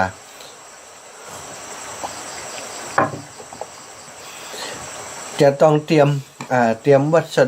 ตถุดิบไว้คือกับอันฝ่ายผลิตที่เพิ่นจะไปผลิตเป็นอันเป็นบล็อกเป็นอันเป็นคุบมาคือสถานได้บูชานะสถานก็หันแบบแล้วก็งามดีหน้าที่อาตมาบ่ต้องไปรอรับมีเจ้าหน้าที่เปิ้นรับผิดชอบทำอาตมาก็ทำหน้าที่หาวัสดุไปให้เปิ้นได้ถูกมอบหมายจากที่ประชุมของตะวานี้เนาะแล้วก็มีท่านพระครูสิริธรรมบัณฑิตเมตตาช่วยหาโดยอาตมาจะเป็นหลักในการหาในครั้งนี้ซึ่งตะวันนี้หลังจากประชุมกันเรียบร้อยดามาถ่ายรูปกันเนาะบันทึกภาพเป็นกลุ่มเป็นคณะตีหน้าป้ายโรงเรียนบันทึกรูปแล้วได้รับคำสั่งเด็ดขาดจากท่านพระครูอภิวัฒนวิกรมว่าอันต้อง ตอนนี้ให้หยุดเดินเลยนะหยุดเดินทุดงค์เลยแล้วก็มาเตรียมงานมันมีเวลาหน่อยแล้วหยุดถ้ามาหาบ่าหยุดงานนี้ก็เป็นไปบ่ได้แล้วนะผมจะมาช่วยแล้วนะ อาจารย์ก็บอกค่อยขึ้นไปตั้งแต่ต้นมาแล้วศรัทธาเดือดร้อนตั้งแต่เมื่อมาแล้วก็ศรัทธาจังไปฟ้องเพิ่นนะศรัทธาหมู่เฮาเนี่ยฟ้องเพิ่นบ่อยากให้เพิ่นเดินแล้วเฒ่าแล้วแก่แล้วกลัวเป็นอันตรายนะอันนี้คือส่วนหนึ่งได้อีกส่วนหนึ่งก็อย่างที่อาตมาว่าบางครั้งบางทีมันเป็นเรื่องอ่อนไหวก็กลัวคนทั้งหลายจะตำหนิว่าพระของงานขึ้นฉีขาวเนี่ยไปเดินเลี่ยไรอย่างนี้นะเนาะคนเฮานี่มันตึงมีนะคนที่จะหาเรื่องมันก็มีอาจารย์ห่วงหลายเรื่องชะตาผู้รักผู้ใหญ่นี่เปิ่นมีเหตุมีผลเปิ่นก็ขอร้องมาแต่อาตมาก็ตะวานี่ก็ฮับปากกับเปิ่นนะแต่ก็ขอเนาะขอคือตอนนี้ถ้าจะให้มาถอยแบบอันไปปักธงไว้หันแล้วก็ชวะธงไว้หันแล้วก็ดับปิงอีมันก็เป็นเรื่องที่ว่าถูกต้องในการลักษณะของการสมทานนะสมทานทุดงควัตรก็จะเดินแหม2 วันเนาะเดินแหม2 วันแล้วก็จะอธิษฐานยุทธสำหรับการทุดงธรรมยตราเพราะตอนที่อธิษฐานเริ่มต้นนั้นก็อธิษฐานว่าถ้ามีเหตุการณ์อะไรอย่างที่จำเป็นต้องยุทธก็จะยุทธโดยเหตุการณ์ต่างๆมีหลายอย่างที่ตอนที่อธิษฐานไว้โดยเฉพาะเรื่องงานของครูบาอาจารย์ได้อธิษฐานไว้เหมือนกันว่าถ้ามีงานของครูบาอาจารย์ก็จะยุดเป็นช่วงแล้วก็ไปช่วยงานก่อนแล้วก็ปิกมาใหม่ตอนนี้ก็คือยุดเพื่อจะไปช่วยงานหลวงปู่ที่วันอายุวัฒนมงคลวันที่18-19ที่ผ่านมาใช่ไหมเสร็จแล้วก็มีงานที่ท่านพระครูกิติอัธวิทย์เปิ้นมีงานพระราชทานเพลิงศพที่วัดหลวงเมืองปานอาตมาก็ไปช่วยเปิ้น2 วันแล้วก็รวมถึงมาประชุมกันเนี่ยก็เป็นงานที่ถือว่าเป็นงานของครูบาอาจารย์ในเครือข่ายที่ก็เฮายุดมาก็เป็นเหตุผลที่อยู่ในการอธิษฐานแต่ที่นี้ตอนที่ยุดแล้วก็มาที่นี่นั้นได้ปักธงไว้ที่ป่าจ้าศาลาดงลานแล้วก็จะกลับไปบอกในอธิษฐานว่าเสร็จงานแล้วก็จะกลับมาเดินนะในวันเนี้ยนะจะกลับไปเดินฉะนั้นวันนี้ทำไปเนี่ยจะถ้าเป็นบกรเปิ่นเล่นแนดอีกอะแนดขำก้น มันก็เหมือนกับว่าเฮาติดค้างอย่างสักอย่างนะติดค้างกรรมอธิษฐานติดค้างหัวใจตัวเก่าติดค้างสัจจะที่ให้กับตัวเก่าไว้ก็จะกลับไปเหี่ย2 วันตามที่ได้บอกศรัทธาญาติโยมถามอาตมาว่าจะมาสายได้ผ่องอาตมาบอกเพิ่นว่าอาตมาบ่ได้วางแผนไว้ยาวว่าจะไปถึงไหนแบบใดแต่จะวางแผนวันต่อวันแต่ที่วางแผนไว้มี2 วันนะที่วางแผนไว้ก็คือวันนี้วันที่22นี้จะเดินไปตังอันไหลหินตำบลไหลหินได้ตั้งใจอย่างอันเนาะไหลหินแล้วก็จะกลับมาที่บ้านกล้วยหลวงกล้วยแพะอย่างเนี้ย2 ที่อาตมาจะเดินไปก็จะลวดบอกให้ศรัทธาญาติโยมเหตุโดยให้เพิ่นได้รับทราบข่าวสารเนาะญาติโยมทางลำปางที่ฟังรายการวันจันทร์วันนี้อาตมาออกอากาศเพื่อจะได้แจ้งให้เพิ่นทราบว่าอาตมาจะเดินแหม2 วันส่วนที่ศรัทธาญาติโยมอยากจะให้ไปเดินตั้งบ้านเปิ่นอย่างใดนั้นก็จะพักไว้ในช่วงเวลาอื่นที่สะดวกก็จะเดินไปอาจจะออกพรรษาแล้วถ้าในช่วงที่มีกฐินพระป่าของงานของครูบาอาจารย์ก็จะไปเดินในช่วงนั้นเอาเองนะศรัทธาอันนี้ก็เป็นเรื่องความในใจเนาะเปิดเผยให้ศรัทธาญาติโยมได้รับฟังอาตมาเป็นคนที่ปิดความลับของตัวเก่าบ่ได้ถ้าสำหรับแฟนรายการทั้งหลายเพราะมันต้องออกรายการบ่อยศรัทธามีเรื่องไอ้อย่างที่จำเป็นต้องบอกก็บอกกันอย่างเงี้ยเหมือนกับบอกให้ครูบาอาจารย์ด้วยขออนุญาตครูบาอาจารย์ไปในตัวขออนุญาตแหม2 วันจากนั้นก็จะกลับมาดำเนินการเตรียมวัตถุดิบต่างๆส่งเพื่อกับคนที่เปิ่นจะผลิตบล็อกธรรมจักร12 ราศีในการที่บล็อกเตียนธรรมจักร12 ราศีที่จะให้ศรัทธาปูจาในงานเนาะปูจาในงานเอามาหล่อเตียนด้วยกัน9 เล่มที่จะเอาไปถวายเมืองฝากเป็นการร่วมจิตร่วมใจกันศรัทธา อาตมาก็จะเตรียมเป็นคนเตรียมสถานที่เตรียมอย่างไว้รอแต่ในช่วงที่จะต้องบอกศรัทธาว่าก็เวลาตั้งเดือนป่ายทำไมต้องรีบร้อนอะไรอย่างนักหนาที่รีบร้อนเพราะว่ามันจะต้องมีการไปวางคือศรัทธาญาติโยมที่เปิ่นต้องการเนาะอีแม่บ่ได้ไปถ้าอีแม่จะขอปูจาไว้ก่อนได้ก็นะจะเขียนชื่อเขียนอย่างติดไว้ก็เขียนชื่อติดอันเตียนไว้ถ้าตั้งแม่ท่าก็จะไว้ตรงนั้นตรงนี้เนี่ยแม่ท่ากาเกาะคากาอย่างต่างๆนี่เอาไปไว้ที่ไหนเพื่อให้ศรัทธาได้ปูจาไปแล้วเอามาร่วมกันในวันนั้นนะอันนี้ก็วางแผนกันไว้ไกลๆหน่อยจริงๆแล้วเดือนป่ายนี้บ่เมินศรัทธาแป๊บเดียวก็ถึงแล้วเนี่ยเหมือนกับว่าเวลามันก็เหลือน้อยเดียวแต่ของอาตมาเวลาเตรียมตัวอาตมาซ้ำน้อยเพราะไอ้อย่างศรัทธาตั้งแต่วันนี้ไปเนาะอาตมาก็มีเวลาแห่งบักกี่วันซึ่งบักกี่วันหมายความว่าวันที่7เดือนวันที่7เดือนมิถุนายนเนี่ยอาตมาภาพและท่านอาจารย์วันใหม่จะต้องไปประชุมพุ่นนะไปอบรมการปฏิบัติธรรมที่วัดพระธาตุสีจอมตองวรวิหารพระธาตุสีจอมตองวรวิหารเป็นการอบรมวิปัสสนากรรมฐานเป็นการอบรมวิปัสสนากรรมฐานที่หั่นซึ่งครูบาอาจารย์ก็ต้องการให้อาตมาเนี่ยมีเวลาปฏิบัติธรรมให้เต็มที่พ่องก็ให้เวลา45 วันนะก็วุฒิวิทย์ศรัทธานะเวลาอาตมานี่แทบจะมีเวลาแล้วตั้งแต่วันที่7มิถุนายนไปก็จะต้องไปอบรมก็ขอให้ศรัทธาญาติโยมได้เข้าใจว่างานของเครือข่ายขึ้นสีขาวนี้เราจะต้องร่วมจิตร่วมใจทำงานร่วมกันมีมติอย่างออกมามอบหมายอย่างแล้วก็ต้องดำเนินการตามนั้นเนาะก็ต้องขอบคุณครูบาอาจารย์เป็นอย่างยิ่งเป็นอย่างสูงทุกกลุ่มทุกองค์อาตมาเข้าใจทุกกลุ่มทุกองค์ที่เป็นห่วงเป็นใยในตนตัวของอาตมาเนาะเปิ่นก็อินดูห่วงใยสะปะสะเป็ดบางคนบ่ได้อู้แต่ว่าอู้ผ่านครับทั้งท่านพระครูอภิวัฒนวิกรมมาก็ต้องขอบคุณครูบาอาจารย์ทุกรูปทุกองค์เนอะขอใจคำว่าทุกรูปทุกองค์ว่าเพราะทุกรูปทุกองค์เนี่ยต่างก็เป็นห่วงเป็นใยอยากจะให้อาตมาภาพเนี่ยทำงานบ่ต้องทำงานฮักโหมหรือว่านักหนาลำไปโดยสุขภาพและโดย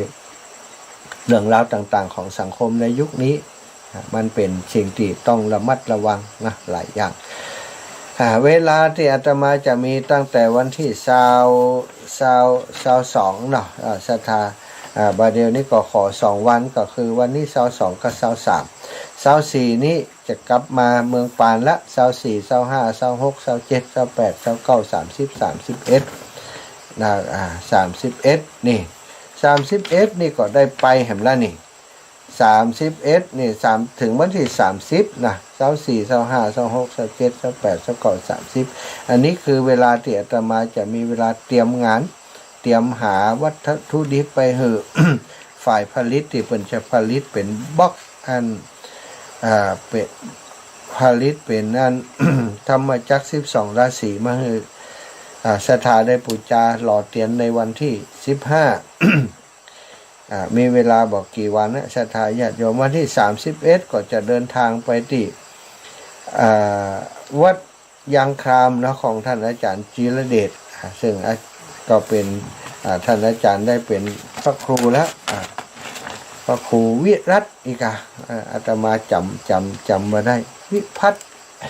สักอย่าง พระครูใหม่ยังจำได้บัดแต่เนี่ยตุลุงท่านอาจารย์วันที่1วันที่2เดินทางไปวันที่1ก็ได้นี่เพราะงานเปิดมีวันเพราะงานของท่านอาจารย์มีวันที่งานของท่านอาจารย์มีวันที่1ต้องเดินทางวันที่31สถาน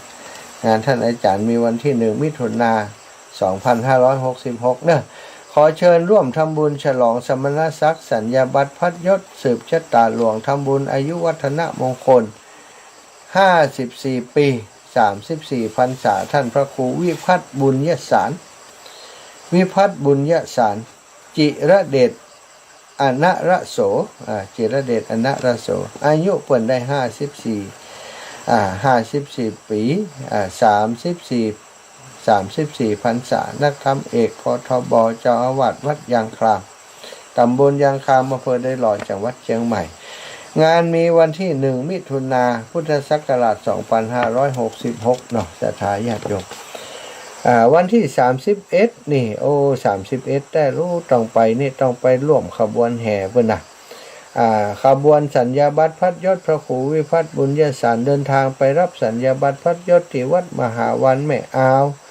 คณะสถาวัดยางคามสมาชิกสภาเทศบาลตำบลยางคามชมรมกำนันผู้ใหญ่บ้านยางคามกลุ่มสตรียางคามพร้อมกันที่บริเวณตั้งขบวนวัดมหาวันแม่อาวจากนั้นเคลื่อนแช่สัญญาบัตรพัดยศไปสู่วัดยางคาม16 นาฬิกาทำบุญทักษิณานุปทานกิจอุทิศส่วนบุญส่วนกุศลแด่บุรพาจารย์วันที่1 มิถุนายนเริ่มประกอบพิธีทางศาสนา9 โมงสถานพิธีก็ว่ากันไปตามลำดับละจนถึง13 นาฬิกาเป็นต้นไปศรัทธาสาธุชนศิษยานุศิษย์ก็มุทิฐาจิตแด่พระครูวิพัฒน์บุญยสารตอนเจ้านี่บ่มีพิธีมุทิตาตอนบ่ายพุ่นน่ะ13ก็เต็มวันนะศรัทธาวันนั้นนะศิษยานุศิษย์พร้อมคณะสถาวัดยางคามเรียนเชิญให้ได้ไปร่วมเป็นเกียรติมาร่วมทำบุญแสดงมุทิตาจิตฉลองสมณศักดิ์สัญญาบัตรพัดยศในครั้งนี้ตัวกราบอาราธนาเรียนเชิญโดยความเคารพนับถือเป็นอย่างสูงท่านพระครูวิพัฒน์บุญยสาร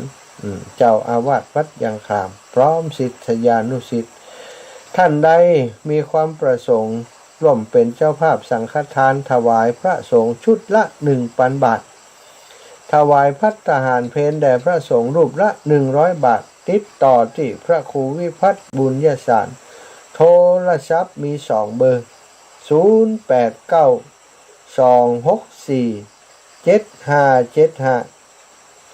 0892647575เนอะพระครูวิพัฒน์บุญยสาร0897647575 264ซะนะ0892087575ซ่อนกันซะนะจำง่ายเนอะ089264กำลังกด7575นะเอาเบอร์เดียวป่ะเนาะเอาเบอร์เดียวนี้ละ2 เบอร์เดียวสุดท้ายจดงงเห็นไหมนะเอาเบอร์เดียวป่ะนะท่านพระครูวิพัฒน์บุญยสารจิรเดชอนะระโสนะวัดยางครามสถาญาติโยมท่านเจ้าจะได้ฉลองแสดงความยินดีในการที่ได้รับราชทินนามสัญญาบัตรพัดยศพระครูวิพัฒน์บุญยสารนะในครั้งนี้ยางคามดอยหล่อของเขาได้รูปเดียวนะศรัทธาญาติโยมก็คือท่านอาจารย์เนี่ยก็แสดงความยินดีกับท่านอาจารย์อายุ55 ปี34 พรรษาศรัทธาแล้วแห่งงานหนึ่งเนาะเรื่องราวของอาตมาจบไปแล้วเนาะศรัทธาเข้าใจกันตามนี้นะจะเดินแห่ง2 วันจากนั้นก็จะมาเตรียมงานละวันนี้ที่22วันนี้ที่22 22 23 24ถึงวันที่30นะจะได้เตรียมงานทำเรื่องราวต่างๆที่ครูบาอาจารย์มอบหมายให้เรียบร้อยประสานงานกับส่วนต่างๆบ่ได้อยู่ดีละช่วงนี้เดินทางแล้ว แล้วงานของหลวงป่อนะหลวงป่อเมืองฝางเพราะมันเป็นงานที่ใกล้แล้วศรัทธาญาติโยมก็คือวันที่2เดือนมิถุนายนศรัทธาญาติโยมวันนั้นก็จะมีวงดนตรีเสรีลุ่งสว่าง เสรีลุ่งสว่างเป็นลูกศิษย์ของหลวงป่อเพิ่นนะงานยกชัดอันพระธาตุปีแล้วปีก่อนเพิ่นก็มานะเสรีลุ่งสว่างปีนี้ก็ได้มางานพระป่าใครอยากจะไปกระทบไหลดาราคนอื่นๆก็คงจะมี ฟังจากรายการของหลวงปู่เป็นเอาเนาะของอาตมาบอกหู้รายละเอียดนักแต่จะบอกศรัทธาญาติโยมทั้งหลายว่าพี่น้องลำปางเฮาเนอะใครจะไปด้วยกันนะเขาจะเอาต้นพระป่าไปถวายหลวงปู่ช่วยบูรณะปฏิสังขรณ์อันพระธาตุวิหารพระเจ้าระแข่งก็จะปาครูบาอาจารย์ไปหลายรูปหลายองค์อยู่นะหลวงพ่อเจ้าคณะอำเภอแจ้ห่มซึ่งเป็นสหายธรรมกับหลวงพ่อเจ้าคณะอำเภอฝางก็คงจะไปกันหลวงพ่อแจ้ห่มหลวงพ่อท่านพระครูโสพลพัฒนวิกรมทุปีดอนนี่หลวงพ่อวัดวัดจำไม่ได้เนาะรองเจ้าคณะอำเภอก็จะไปตุย แล้วหลวงพ่อท่านพระครูอุดมศิริทัศน์จะจวนหลวงพ่อเอาพระป่าไปช่วยอันวิหารวัดระแข่งตุยนะท่านพระครูสิริธรรมบัณฑิตก็คงจะไปด้วยกันนี่ท่านพระครูสิริธรรมบัณฑิตท่านผอ.วิทยาลัยสงฆ์ถ้าท่านสะดวกก็จะกราบนิมนต์ไปแล้วทุกปีวันใหม่ท่านตะวันท่านทุกปีหนุ่มก็บอกจะไปด้วยกันเหมือนกันศรัทธาญาติโยมพี่น้องหมู่เฮาเนอะฝ่ายที่ได้ยินเรื่องนี้ได้ฟังเรื่องนี้อาตมาอยากจะขอเรียนเชิญเจริญพรได้พบปะกันที่เมืองฝางเนาะเฮาก็ช่วยกันไปช่วยกันมาเวลาของเปิ่นเขาก็ไปช่วยเวลาของเฮาเปิ่นก็มาช่วยของศรัทธาญาติโยมถ้าแจ้งมาก็เหมือนกันเนื่องศรัทธาญาติโยมหมู่เฮาบ่ละทิ้งบ่ขวางกันมีอย่างเฮาก็จะช่วยกันเนาะช่วยกันไปช่วยกันมาอย่างเงี้ยเป็นน้ำจิตน้ำใจไมตรีที่จะมีต่อกันขอบคุณศรัทธาอีป่อยอีแม่เท่าแก่ทั้งหลายที่ได้ติดตามรับฟังรายการมาตั้งแต่ตี 3มาจนถึงณเวลานี้ขอความสุขสวัสดีมีแก่ท่านเจ้าทั้งหลายตอนนี้ก็จะเปิดสายรับสายของศรัทธาญาติโยมอีกครั้งหนึ่งเนาะ0808844173 ปันกลางคนหน่อยอูจากกันไปเนาะท่านรับฟังจากที่ไหนสถานีได้บอกแจ้งสถานีมาโดยเพื่อจะเป็นการให้เกียรติกับทางสถานีเพื่อนขอบคุณสถานีเพื่อนที่เขาฟังรายการของจากสถานีของเพื่อนศรัทธาญาติโยมโอ้เปิ่นบริการเฮาขนาดนี้แต่เฮาบอกถึงเปิ่นเลยอีกกับมันจะน่าง่อมใจอยู่เหมือนกันนะเป็นการโฆษณาประชาสัมพันธ์สถานีให้เปิ่นตัวเนาะ0808844173อ้าวมาแล้วพี่น้องเมืองฝางโอ้นึกว่าฟังกันแล้วก้าวันนี้น่ะ กลับไปสาครับสมาป้าน้อยบุญปันมะโนคอนวันที่2ได้ป้าแหมแล้วป้ากันแหมแล้วจังหวะดีที่แรกว่าจะบ่ได้ไปแล้วนะวันนั้นบอกโยมกับนกพิษว่าอาตมาอยู่ในช่วงเดินธุดงค์ถ้าบ่ได้ไปพอดีบัดเดี๋ยวนี้โดนเบรกรอบ2แหมละนี่ละพักผ่อนก็ดีละจำเป็นต้องเตรียมงานให้เปิ่นแต่ว่าข้างใจอยู่นี่2วันจำเป็นต้องไปให้จบเหตุกรรมก่อนวันที่ร้อยแล้วก็เขาเป็นลูกจ้างดูงานละใจเช้า2เช้า3จะไปเหตุกรรมแล้วเช้า4จะเลินปอจะจัตุปอป้ากันพี่น้องเมืองฝั่งป้ากันเนอะวันที่2มากันนักเจริญปอนแม่สายทองบ้านห้องละปูเจ้ามาหาเจ้าจะเป็นอิสลามมาแล้วเนอะวันนี้มีเวลาให้แม่แบ่งปันสักหน่อยลูกปันอันกันทำบุญกุศลนะเจ้าได้ปันสักหน่อยขออนุญาตเจ้ากุศลผลบุญเหมือนได้ลบลี้จะโหมปกเก้าทุกคนเป็นเกินไกลฟ้ามหากุศลเป็นสะพโยนขี่ข้ามน้ำกว้างบุญกินบุญตามที่เราได้สร้างเป็นตุงลำตางจอกจักบ่ให้ตกจมแท้นันทคัดที่พระพุทธเจ้าบอกไปจักเป็นเขาติดน้ำติดปัจจัยที่จู่หอกไปจ้านี้เลยจ้าหน้าเป็นหอวิมานรออยู่ท่าบามปัฒนาเกิดไว้ปลาตุหลวงมันจ้างใส่น้ำตื้นเหมือนปลาล้อยสิวไฮโตใหญ่แต้มาแป้น้ำไหลจ้างหุ่นถูกใส่ตายหดสลอได้หันได้หูได้อู้ได้เขียนได้ห้ำได้เย็นพิสัยอีกอ้างได้ใช้ปัญญาประฝันสรรสร้างกินจำตังมนุษย์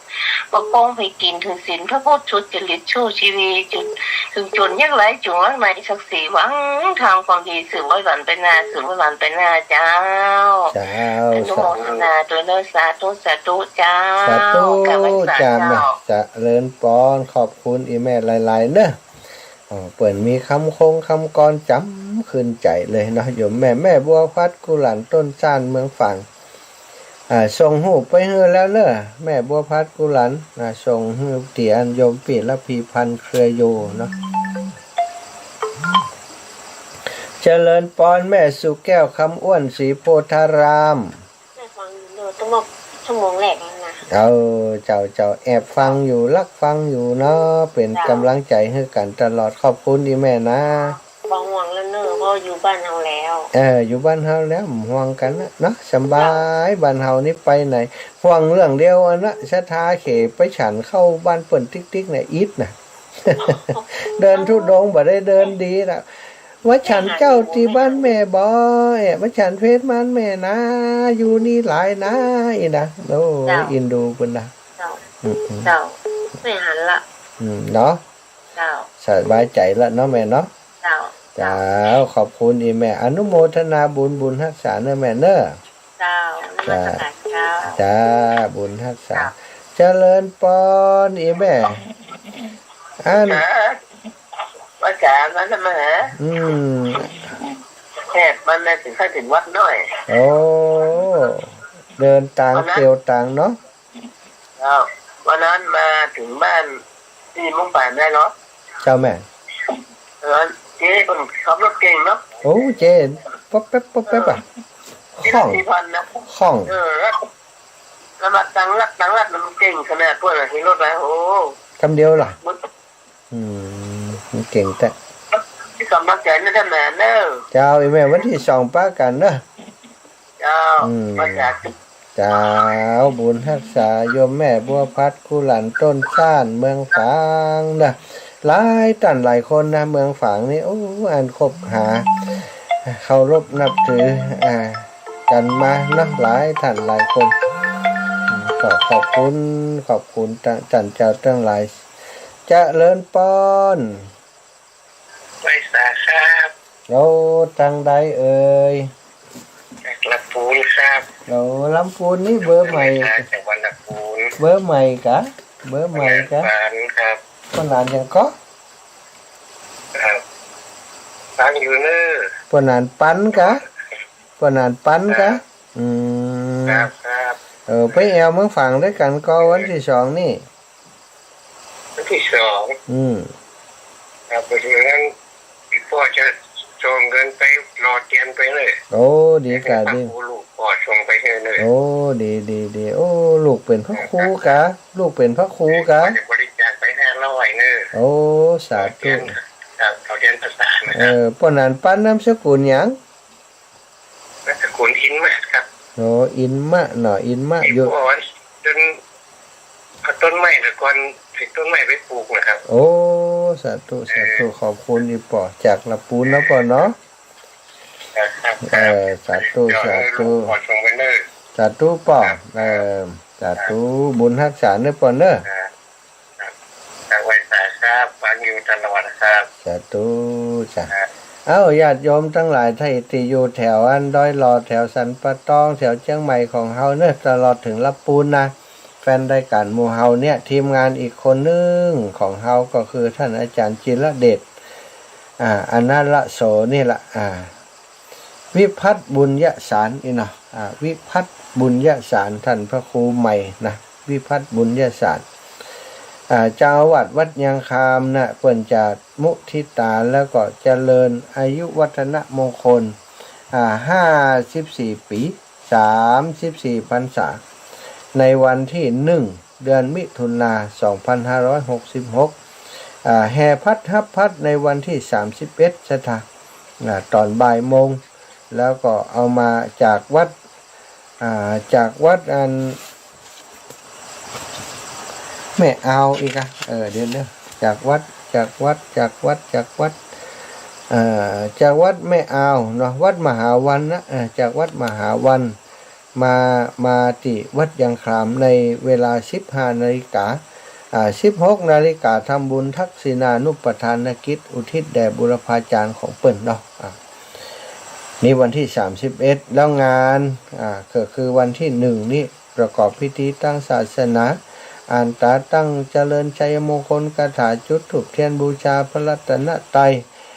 พระสงฆ์ทรงสมณศักดิ์เจริญพระพุทธมนต์สืบชะตามัคคณายกเก่าคำถวายต้านประเคนจตุปัจจัยนี่ไล่กันมา13 นาฬิกาศรัทธาประชาชนศิษยานุศิษย์มุทิตาแด่ท่านพระครูวิพัฒน์บุญญาศาสตร์อันนี้งานจะมีในวันที่มีในวันที่1ศรัทธามี2วันนี้31กับวันที่1ศรัทธาอีป่อยแม่ตั้งหลายไผอยู่ไกลเนาะไปให้กำลังใจครูบาอาจารย์ร่วมกันก็ขอบคุณศรัทธาอีป่อยแม่ทุกท่านทุกคนนะติดตามรายการตั้งแต่ตอนเจ้าตี3มาแล้วหลายท่านก็โทรมาผิดหวังไปก็มีโทรมาบัดนี้โทรมาซ้อนสายก็เลิกโทรบ่เป็นหยัง ได้แจ้งข่าวสารตอกย้ำอีกครั้งหนึ่งสำหรับวันที่จะรอเตียนจำนำพรรษานั้นเนาะคือวันที่15 กรกฎาคม 2566รอเตียนทั้งหมด9 เล่มศรัทธาจะนำเตียนนั้นไปถวายที่วัดพระบาทอุดมน้ำบ่อสาวาอำเภอฝางจังหวัดเชียงใหม่ในวันที่13 สิงหานะวันรอ15วันตาล13 สิงหาในวันที่15ที่รอนั้นจะมีการถวายเทียนจำนำพรรษา15 หัววัดในพื้นที่อำเภอเมืองปานและอำเภอแจ่ห่มแล้วก็ของครูบาอาจารย์ในเครือข่ายที่ใกล้เคียงอยู่ในจังหวัดลำปางก็คงจะมีวัดของหลวงพ่อวัดในพื้นที่ตำบลเมืองปานนะ7 วัด6-7 วัดแล้วก็วัดในของเจ้าคณะตำบลในอำเภอเมืองปานของเฮานี่แห่ม5 ตำบลจากนั้นก็จะเป็นของหลวงพ่อเจ้าคณะอำเภอแจ่ห่มแล้วหลวงพ่อเจ้าคณะอำเภอเมืองปานหลวงพ่อพระครูอุดมศิริทัตน์วัดศรีคุมมาทั้งหมด15 หัววัดที่จะมาฮับเตียนพรรษาในวันที่15วันที่15นี้จะเน้นในเรื่องของการรอเตียนพรรษาศรัทธาญาติโยมการรอเตียนมันบ่ทำเร็วบ่ได้ต้องก่อยๆทำต้องเทเตียนทีละนิดลงไปศรัทธาญาติโยมก็จะได้ช่วยกันบูชาตักเตียนเทอย่างตั้งแต่8 นาฬิกาถึง8 โมงเช้าถึง5 โมงแรงสถานที่คือวัดทุ่งโป่งตำบลเมืองปานอำเภอเมืองปานจังหวัดลำปางเนอะกำหนดการเดินทางไปถวายเทียนก็วันที่13 สิงหาอันนี้ครูบาอาจารย์ท่านพระครูอภิวัฒนวิกรมผู้สรุปการประชุมตีตะวานี้แล้วประกาศลงนามประกาศมาให้ศรัทธาญาติโยมได้รับทราบตลอดถึงครูบาอาจารย์นักจัดรายการทั้งหลายได้รับทราบว่ากิจกรรมนี้เราจะทำเพื่ออะไรอย่างแล้วทำวันเวลาใดทำเพื่ออะไรอย่างก็ขอบอกว่าจุดประสงค์จุดมุ่งหมายของการจัดกิจกรรมเพื่อหาทุนสนับสนุนค่าใช้จ่ายเป็นค่าไฟฟ้าบำรุงสถานีวิทยุ 106.50 เมกะเฮิรตซ์วิทยาลัยสงฆ์นครลำปางและสนับสนุนกิจกรรมหาทุนเพื่อการศึกษาโรงเรียนบ้านทุ่งโป่งอำเภอเมืองปานจังหวัดลำปางกิจกรรมนี้เป็นกิจกรรมที่ทำเพื่อส่งเสริมงานเผยแผ่พระพุทธศาสนาสร้างสรรค์วัฒนธรรมอันดีงามต่อสังคมเป็นแบบเป็นอย่างให้เยาวชนรุ่นต่อไปได้ถือปฏิบัติได้หันแบบหันอย่างแล้วก็ถือปฏิบัติต่อไปอันนี้คือจุดมุ่งหมายเจตนารมณ์ของการจัดงานในครั้งนี้ศรัทธาเอาละศรัทธาอีป่ออีแม่ตั้งหลายเนาะขอบคุณเนอะศรัทธาญาติโยมที่ฟังตั้งไลฟ์สดโดยก็จะพบปะกันเนอะตั้งเมืองฝางก็จะพบปะกันวันที่2เนาะอาตมาจะไปร่วมงานกับครูบาอาจารย์ในวันที่2ที่เมืองฝางขอบคุณครูบาอาจารย์ที่มาร่วมบุญร่วมกุศลประชุมกันในการเตรียมงานวันรอเตียนจำนำพรรษาที่วัดทุ่งโป่งตะวานี้ขอบคุณท่านทั้งหลายเป็นอย่างสูง แล้วก็วันนี้ก็ขอบคุณยังศรัทธาญาติโยมที่โทรมาเข้ารายการมาเนาะให้กำลังใจกันตลอดทุกสายที่โทรมาในวันนี้เนอะบัดทวนสายละเวลาหมดเวลาขอความสุข สวัสดีจงมีแก่ศรัทธาเท่าแก่อีป่อยอีแม่ทั้งหลายทุกท่านทุกคนจัตตารโอธรรมาวัฏันติอายุวันโนสุขังพลัง